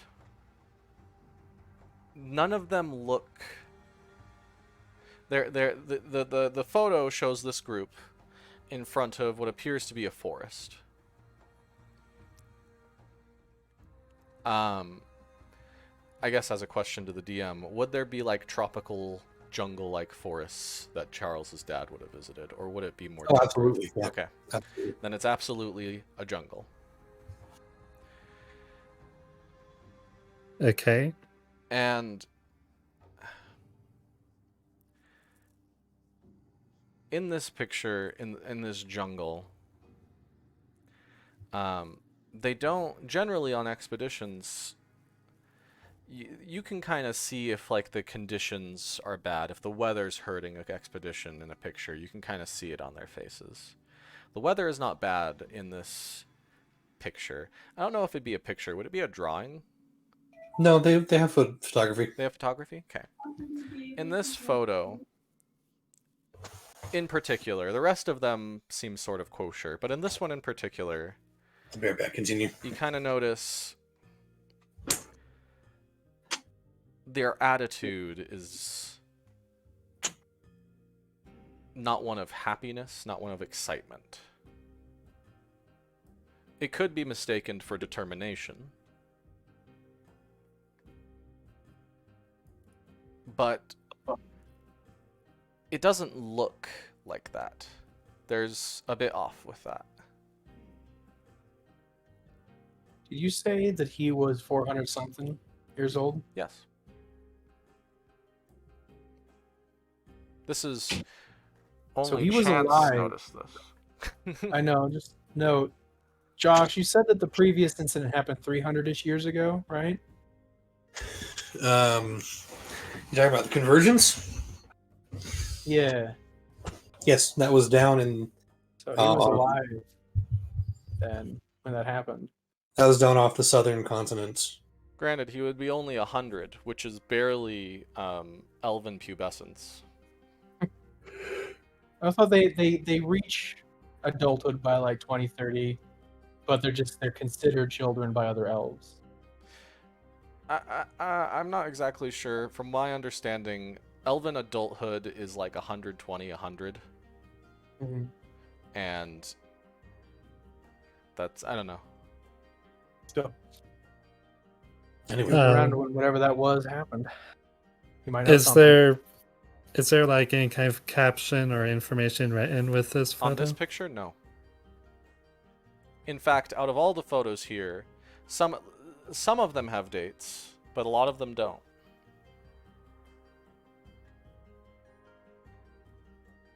Is this one pretty old then? This one appears to be pretty old, but not old enough to where photography hasn't been invented yet. Yeah, photography is fairly new in Unaria.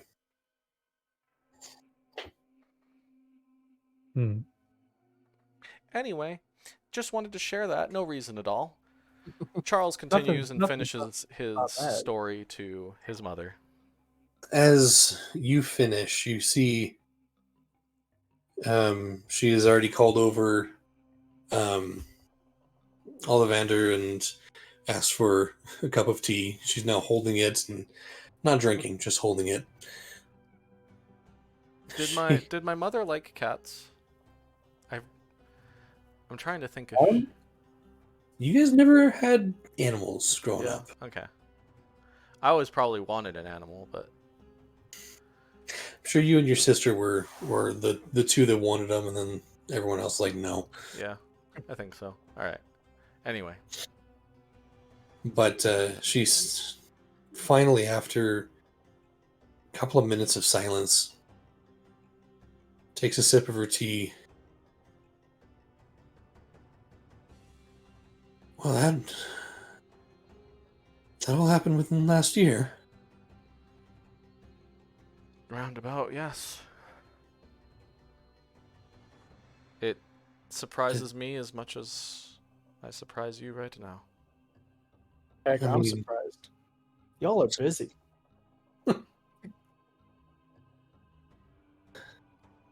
Honestly, it sounds like one of your father's tall tales, but it's from you. Isn't that something? Either way, I am glad you were home. I just needed to figure out where your father went. That's what I intend to find out. Now, Mother, as I explained to you, these powers that have been granted to me and that I have developed allow me some power over the mind, if you could say. And I now have the ability to... I have not the need for letters. I didn't want to do this beforehand, for I feared scaring you.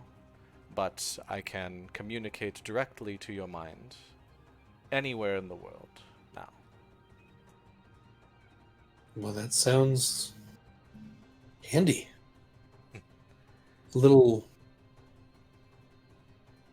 unnerving, but handy. When I send you these messages, and I will try to, from now on, keep more up to date with you. Please. They will be messages of about 24 words, and then you would be able to respond with about 24 words. And I can do that maybe 3 times in the night, perhaps. I might not be able to do it more, but...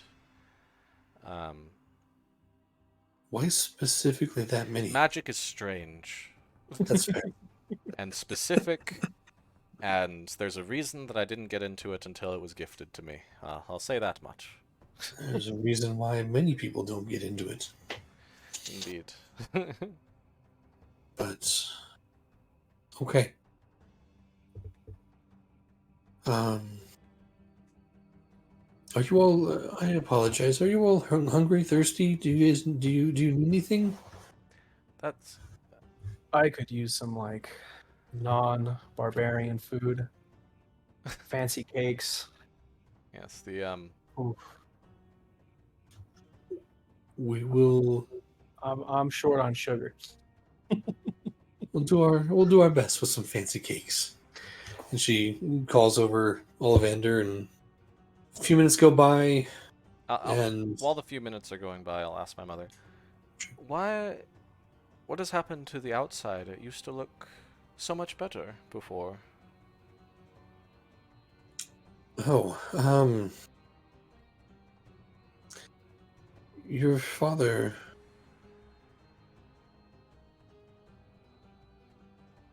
Your father used up a lot of our savings trying to find you.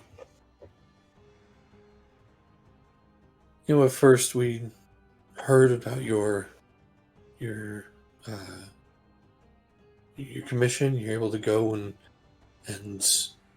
adventure and find the whatever these things were that you were looking for. Uh, and we were excited. Once we got that last letter, we were excited that you had found what you were looking for. And then the weeks went by, and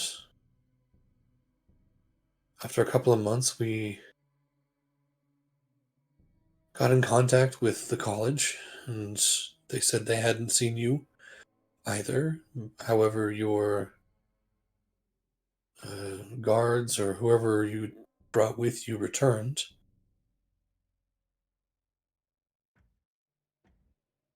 And so, your father sent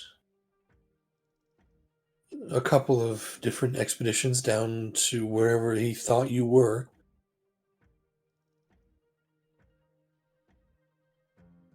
And they came back empty-handed, so he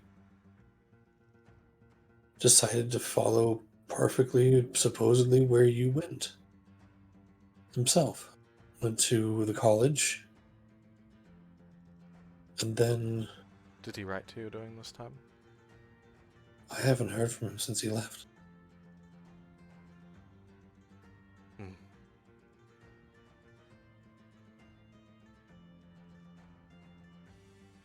I got word maybe a week after he left from your old friend Arcano that he spoke with your father, and that he was asked to send back that your father was okay. But then after that, has been nothing.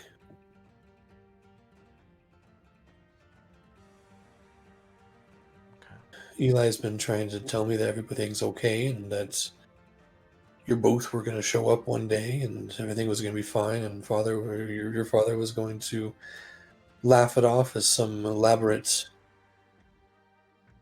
adventure or prank or something, but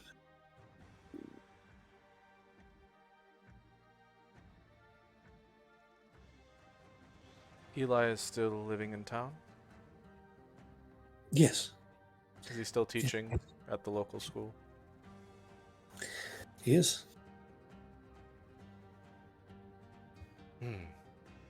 You need to meet your new nephew. Oh? I had no idea. He was born shortly after your father left to go find you. Can I insight check my own mother? Go for it.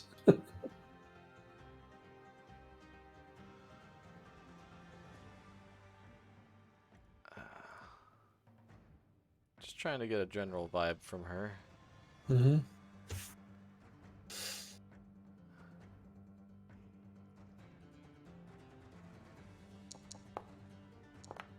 Gosh dang it. Did you see that roll? That Yeah, was I the saw. biggest tease of my life. 18 rolled back to a 5.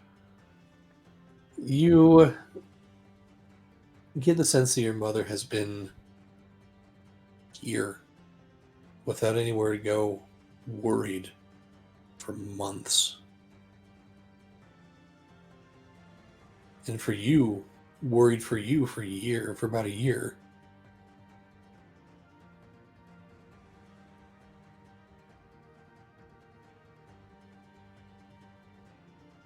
She seems honest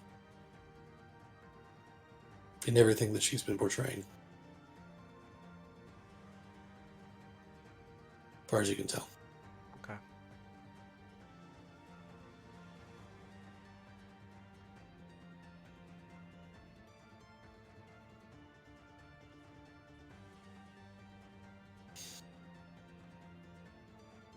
I know you just got home.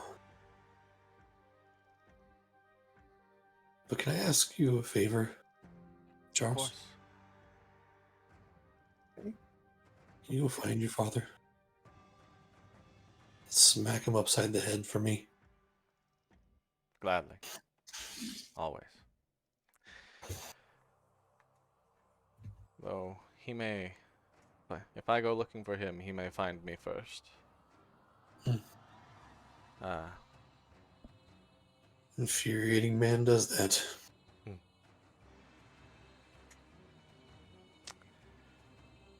She finishes off her tea and kind of sits back, closes her eyes, and you all sit in quiet for a few minutes before a plate of cheese is brought out to everyone, accompanied by shortly after a plate of almost like crumb cake, almost.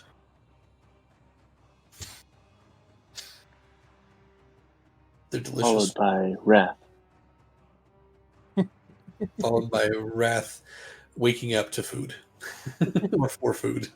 This is the way.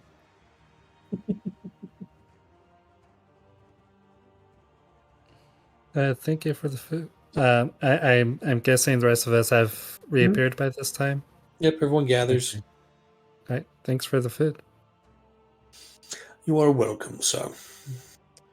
Did you find anything interesting exploring my childhood home? Hope you didn't go prying too deep. I don't know if it's too deep, but I might have found your room, and there was Oh, this one interesting old photo, actually. Like, Well, there are many interesting old folders. I could tell you about most of them. My father recounted many stories to me. okay, well, I think prestidigitation allows like a small illusory image in my hand for like a turn. So Chance is gonna try to recreate the old photo with the people that like didn't look like archaeologists around Charles's Okay. father.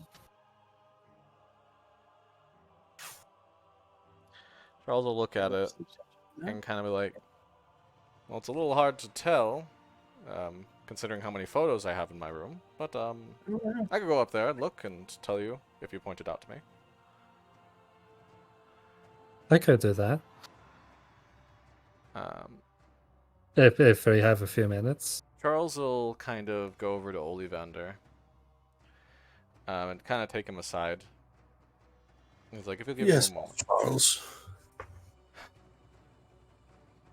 Ollivander, I need you to tell it to me as it is. How are the finances of the family going?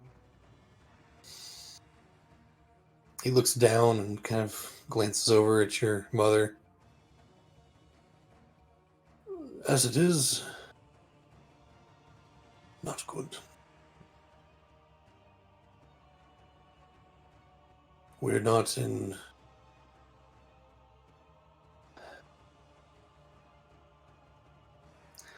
Your family isn't destitute enough to lose the home, but we have had to cut back on staff. I know. My mother, as good of a writer and she was, I'm sure her books maybe don't sell as well as they used to. She's also found a bit of writer's block in the last year. Okay. But again, the house is not in threat of being lost. I'm the only staff here.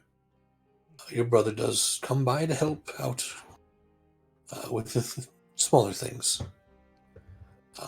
Has the family accrued debt? Unknown. Interesting. Not that I am aware of, but I don't. Not to speak ill, but I do not know what your father has done. All right. Ollivander, if I'm not mistaken, my father entrusted or coordinated sales of some items he had collected. With your help, perhaps? A few, yes. Okay. More Well, reputable museums, at least. good. Charles is going to take out his pouch. Here is a small amount of gold to set up an auction, and he'll give him 25 gold pieces, which is all Charles has, weirdly enough. Spent it all on those frickin' spell scrolls. And then out of his pocket, Charles is going to give him the Deck of Illusion. Okay. And the Slippers of Spider Climbing. Okay. It's like, these are items that I have accrued, but I have found little use for on my own. I want you to find an auction and attempt to sell them, perhaps for the benefit of my mother. I know if I tried to offer her any amount of cash, she would immediately reject it, so this is why I'm entrusting you.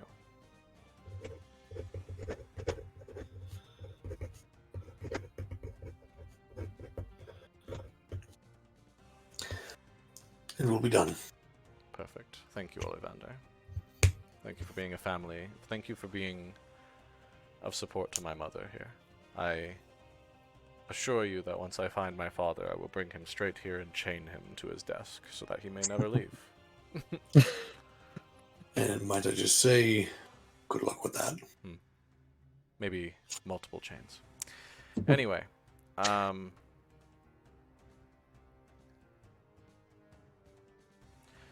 another item. What was that? Never mind. Continue. Another item that I'd like to... I do not know how much this will sell for, but it is a spell scroll that I myself wrote. It is for the spell Armor of Agathis. It is not of great use to me, but I imagine it could be of great use to someone else. What level is that? It is at first. Because I'm pretty sure you cannot transcribe spell scrolls to be a higher level than the base level. So Sure. I'm pretty sure I've had this spell scroll ever since I was like level 3 or whatever. That sounds about right. And so it will literally give you 5 temporary hit points. So there's a reason I haven't really used it. But it is a magical spell scroll. And so honestly, Charles right now is willing to give everything. And granted, Charles isn't giving the big things he has. He obviously isn't discussing this with the party, but I don't think the party will mind Slippers of Spider Climbing. And Not considering the Deck like, of all the Illusions flying I've around used we do. twice. No, I don't even know if I've used it twice. I think I used it literally once, You and used it once, yeah. turned into a bugbear, and it was useless. And I realized there's never been a time that I will ever be able to use it. I'm deleting them from my inventory.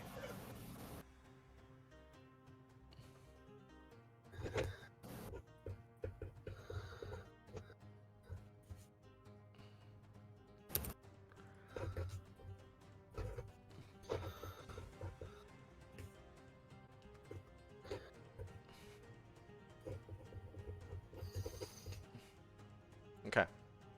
So after having that conversation with Ollivander, I will go back to my mother.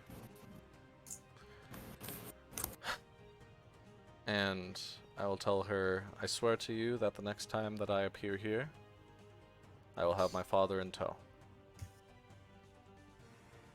You have my word. Hope everyone's okay. If they are not, I will see to it that they are. I'm sure you will. Thank you for coming home.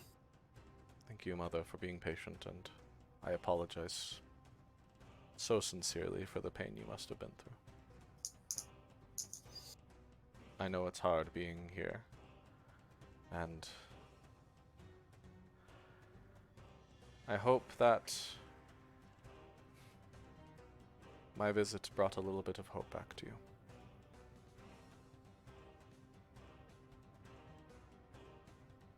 It definitely brought a warmth. Charles will hug his mother for a long period of time, and then he will call everyone and say,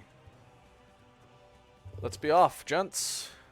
Before we go, I need to visit my nephew." Or did you say niece? Sorry. Nephew. Nephew. Okay, I was right. Good.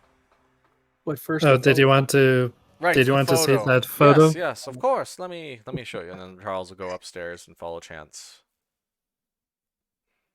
I'm going with. I'm intrigued. Charles will look at the photo and he'll be like, I remember this photo. I was maybe 10 years old when it was brought back. It was a very distant expedition, if I remember correctly. My father had braved an ancient tomb in some unknown people that the name escapes me. There's no caption, which is unfortunate, but that's how it kind of went with some of the photos. It was a very valiant expedition from what I understand. They faced a lot of barbarians, pardon the term, but eventually were able to extract some long-lost treasures in a ruin. My father says that he was able to get them to a local museum and keep some things for himself. Remember what he kept? This expedition, he went on so many.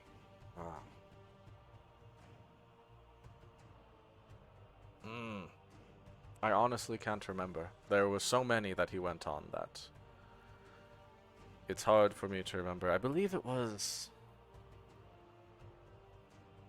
No, I can't say. I don't remember. What are you saying, Ryan? I can't hear you. I said, what I roll?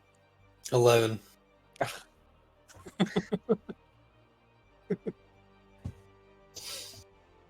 Just checking.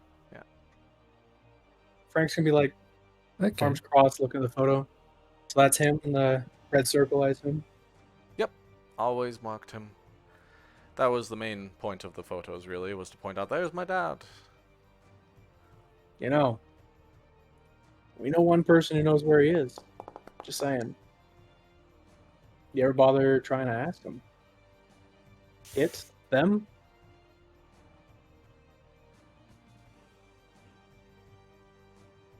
True. Charles will kind of look at... Charles is looking... you've brought his attention to the photo, and he's looking at it more. It is a Charles. very interesting photo. The people that surround your father in this one, yes, they look gruff. Yes, they don't really look scientific in any way. Make a perception check for me.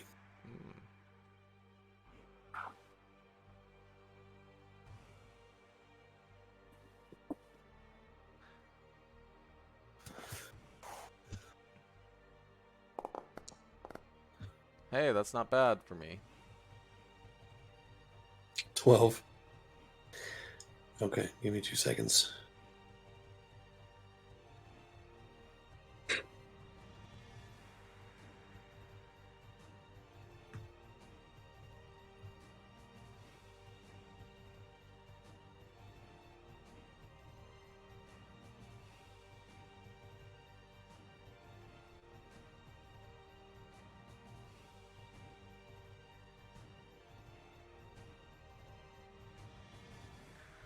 As Charles is looking at the photo, he'll actually take it down and, like, quietly keep looking at it.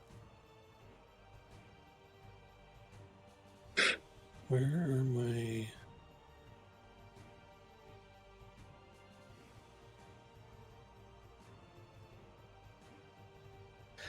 There we go.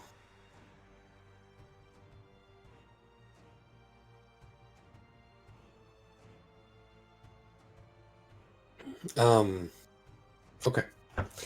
You look at it for a little bit, and the trees don't... You never see anything like them. They're big, massive, like palm fronds almost, that grow out of both the bottom and the top, reaching down together like a closing maw. You swear in the very far distance you can see the edge of a building of some kind, or is that a tree? It's really hard to tell. The photo isn't crazy high quality. Just enough to make out where your dad is and the general demeanor of the other individuals there.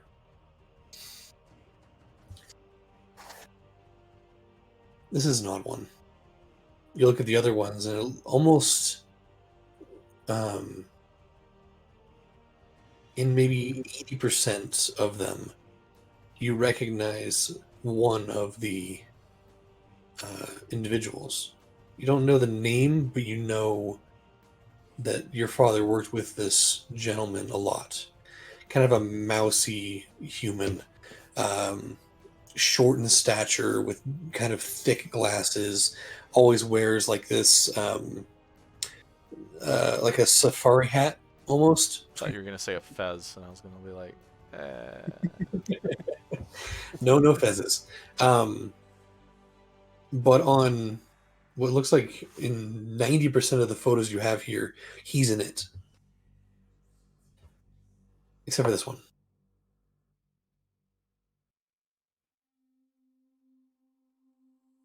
Very interesting photo indeed. Charles will pocket it. Okay. Anyway, I don't remember many of the different expeditions he went on, to be honest. I don't remember what he took from this one, and he may not have even told me, to be honest. It was a lot of the mystery of an archaeologist. Interesting.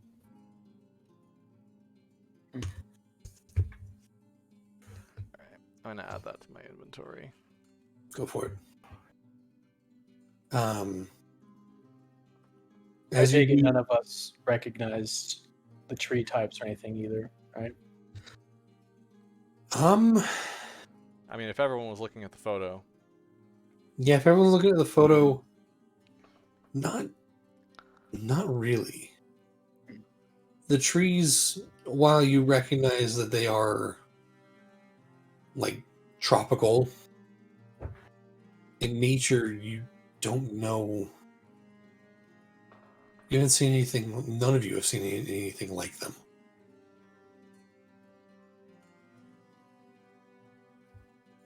It's weird. Alright. Well, while we're in my childhood room, I'm going to shoot my shot real quick. Let's see if I can't sending up where my father is. Been delaying it for this long. Might as well try to get it over with. So Charles will attempt to cast Sending. Okay. On his father. Okay. Says, Father, this is Charles, your son. Where are you? What are you doing? I'm home. You can come back.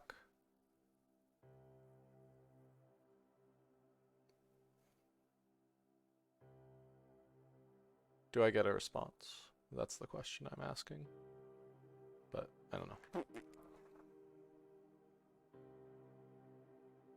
As you wait,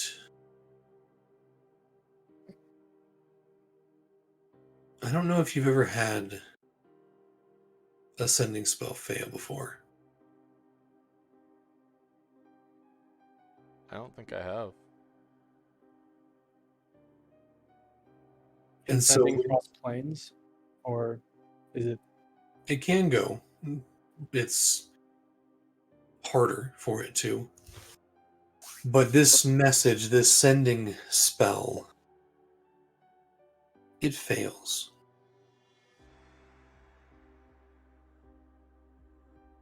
Although you instinctually understand that it doesn't fail because your father doesn't exist anymore or is dead.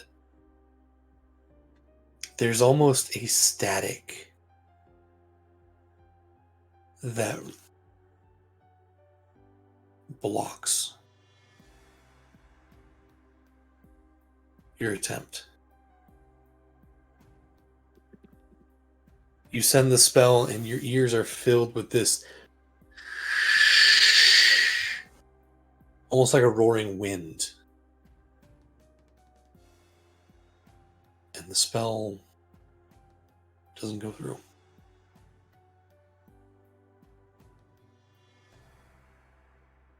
Well, that's never happened before.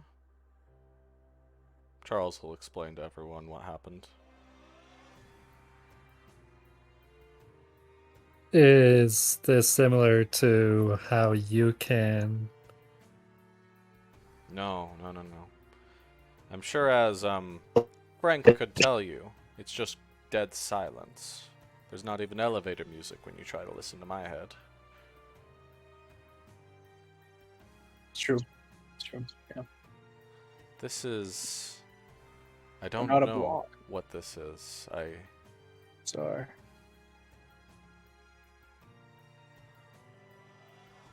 I mean... I'll be back. Okay. If anyone would know... I don't know. Castle, do you know anything about this ever?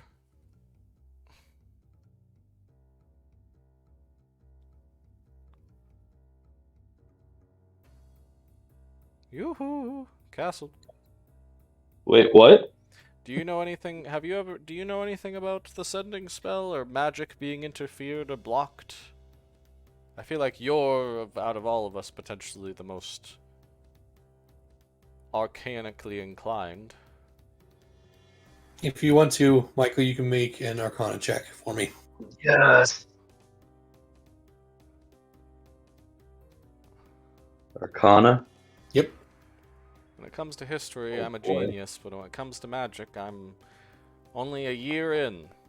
I don't even have an 21. associate's degree in magic. 21. What would That was an average roll. Whereas Castle, I suspect Castle may have invented magic. Who knows at this point? uh, There is a mythical machine in the dungeons of Malpride that I set up that creates the magic energy that is what all the ley lines are up to. Castle, as you think about that question, what could block a sending spell? Well, sending is of the divination school of magic. Mm-hmm. There are I have many things that Frank could. chimes in actually while he's thinking. Non-detection. I can do that. But then, sorry. You're good.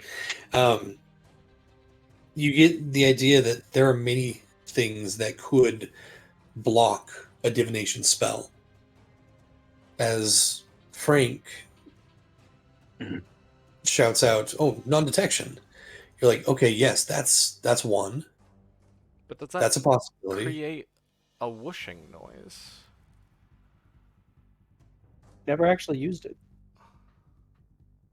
When it comes to the whooshing noise, though, Castle,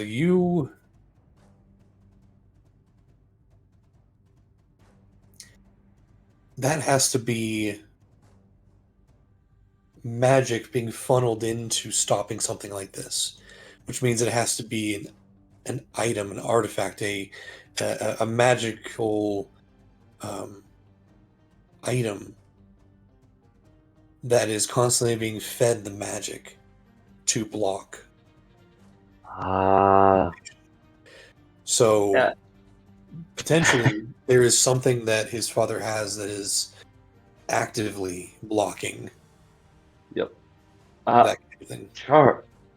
Charles, I do believe that your father or somebody nearby him may indeed have set up what I consider a scrambler. Like anti-magic, or Kind of, yes.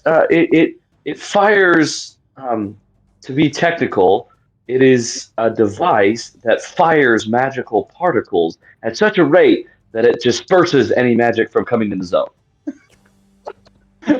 Charles suddenly, all of this going over his head, and he's just nodding. Oh, I see. right. Essentially, there's a field near your father that prevents magic from affecting wherever he's at. And you're saying an item is doing this? Most likely, yes. Huh. They set up a station.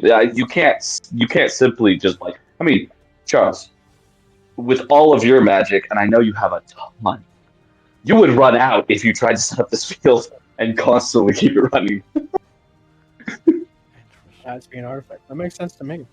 Well, that certainly is annoying. And if you're saying it's a divination type magic stopper, magic isn't going to help us find my father. Which means we're going to have to do back it. to point A then.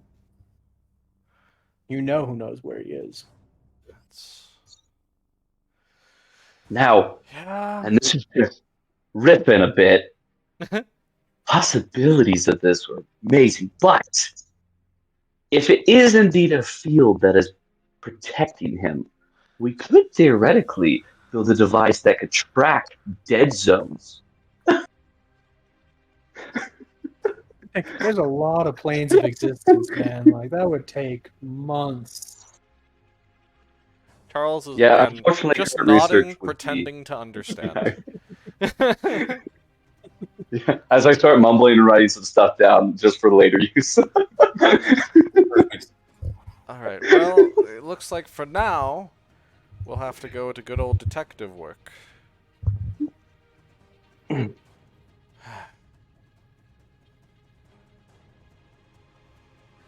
So, should we start with the person that your mother knew he spoke with in Borapolis? Well, let's cut to the chase. Uh-huh. I saw him in my dream. With the Gorgatiel dream, my patron. We know my father has become affiliated with my patron somehow. Which means... Or vice versa, whether he was intentional. And if I know my intended to or father, not. he found exactly the location where I was teleported. And something was left there. So the only logical jump in my mind would be to go to my expedition site. So let's do it. After I visit my brother. No, my sister. No, wait, my brother. Yeah, my brother. How many siblings do you have? 3. Listen, I Why have is it 3 4? I have 3 siblings too. No, I have 3 older siblings. There's 4 twins, siblings right? total. Yeah. There's me. Twins, and then the sister, and then another brother. So right? my sister, the twins, and me. That's it. Oh. Listen, I get my siblings mixed up in real life too. All right, I've got 3 siblings. So Charles will now go downstairs, finally say goodbye to his mother for realsies, and head over to visit his brother. Okay.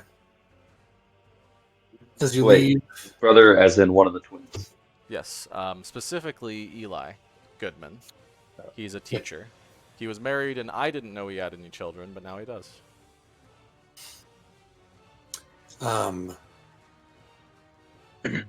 as you all head out into the streets of Elysia City, the beautiful mountains surrounding you, shining under the noonday sun, we're going to end tonight's session there. All right. That was fun. Get some Charles Goodman backstory. Charles lore. What we've all been waiting for. I am very curious about the expedition. I Yeah. wrote a lot about my family. I don't know if you could tell by me becoming the DM for half a second there, but I wrote a lot.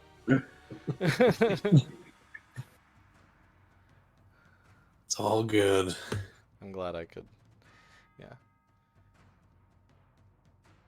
And this world's getting bigger and bigger and bigger. You're telling us. Imagine you're preaching to the choir if you're telling Josh that. What do you Well, just like, okay, now we know, I don't know, like a handful of people, really powerful people, on like, what, 5 to 7 continents of this world?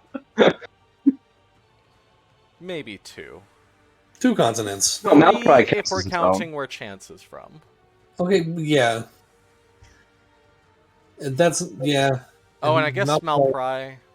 Malpry's not a It's an continent. island and a It's an continent. island. All right, fine, but still, Malpry's separate like location. A city island. Malpry's the biggest city in the world, isn't it? I don't know if it's the biggest city, but it's the most populated coastal town, coastal city. All right. I would assume it's bigger than Elysia or any of the capitals of the continents. It's probably even bigger than Winter's Hearth. I feel Yeah. I feel like Malpry is bigger than that. I guess maybe not the biggest city. That's a big assumption to make, but A lot of the world we haven't seen yet. Yeah, you guys have just been sticking around the Tiber Sea. That's it. That's true. we haven't even gone to where Chance is from. Nope. That's a whole arc waiting to happen. Next time. Yeah, it's probably going did to get take a forever glimpse. to deliver Yeah. Chance's mother's letter to Chance's father. We did get a glimpse in that one shot of a different continent. Was that O'Noon that we went to, Josh? Yes, that was the war-torn and destroyed. Doomsday Continent. continent. Yep. And ended aptly in that theme. Everyone died, packed with a demon. What a cliffhanger. Right. That was a pretty good one. I like Yeah. that. Yeah, so we've never been to Valdith, and we've never been to Anun, and we've never been to Jiden. Or Aiden, sorry. I feel like Iden's more like Antarctica, but like there's the peninsula that's like green. Mm-hmm. Must be It's really like Canada. cold there. Yeah, it's like Canada. Everybody lives within 60 miles of the border. I mean, Everywhere else is frozen. not wrong. Awesome. Well, hope you guys have a good night, and Ew. Yeah. we will see you guys next week. Oh, guess what? Well, I already got a notification yesterday that Tears to the Kingdom is showing up at my door Monday or Friday morning. nice. Well, I didn't catch. What'd you say? Tears to the Kingdom is showing up Friday morning on my doorstep. Nice. I'm excited for it. It's gonna be amazing. Yeah. I'm gonna make Oh, yeah. the dumbest mechs and machines. It's gonna be amazing. You're gonna need to send some pictures of that because that's gonna be fun. Yeah, it's great. I've already got it pre-ordered and pre-downloaded, so that 10 o'clock tomorrow night, I'll be shoving the kids in bed and being like, "Peace! I'm going to Hyrule, guys." Nice. I pre-ordered it You got. from. Oh, go ahead. I Sorry. got my I pre-ordered mine from GameStop, and I'm going there at. So basically, what they have is like from 3 to 8.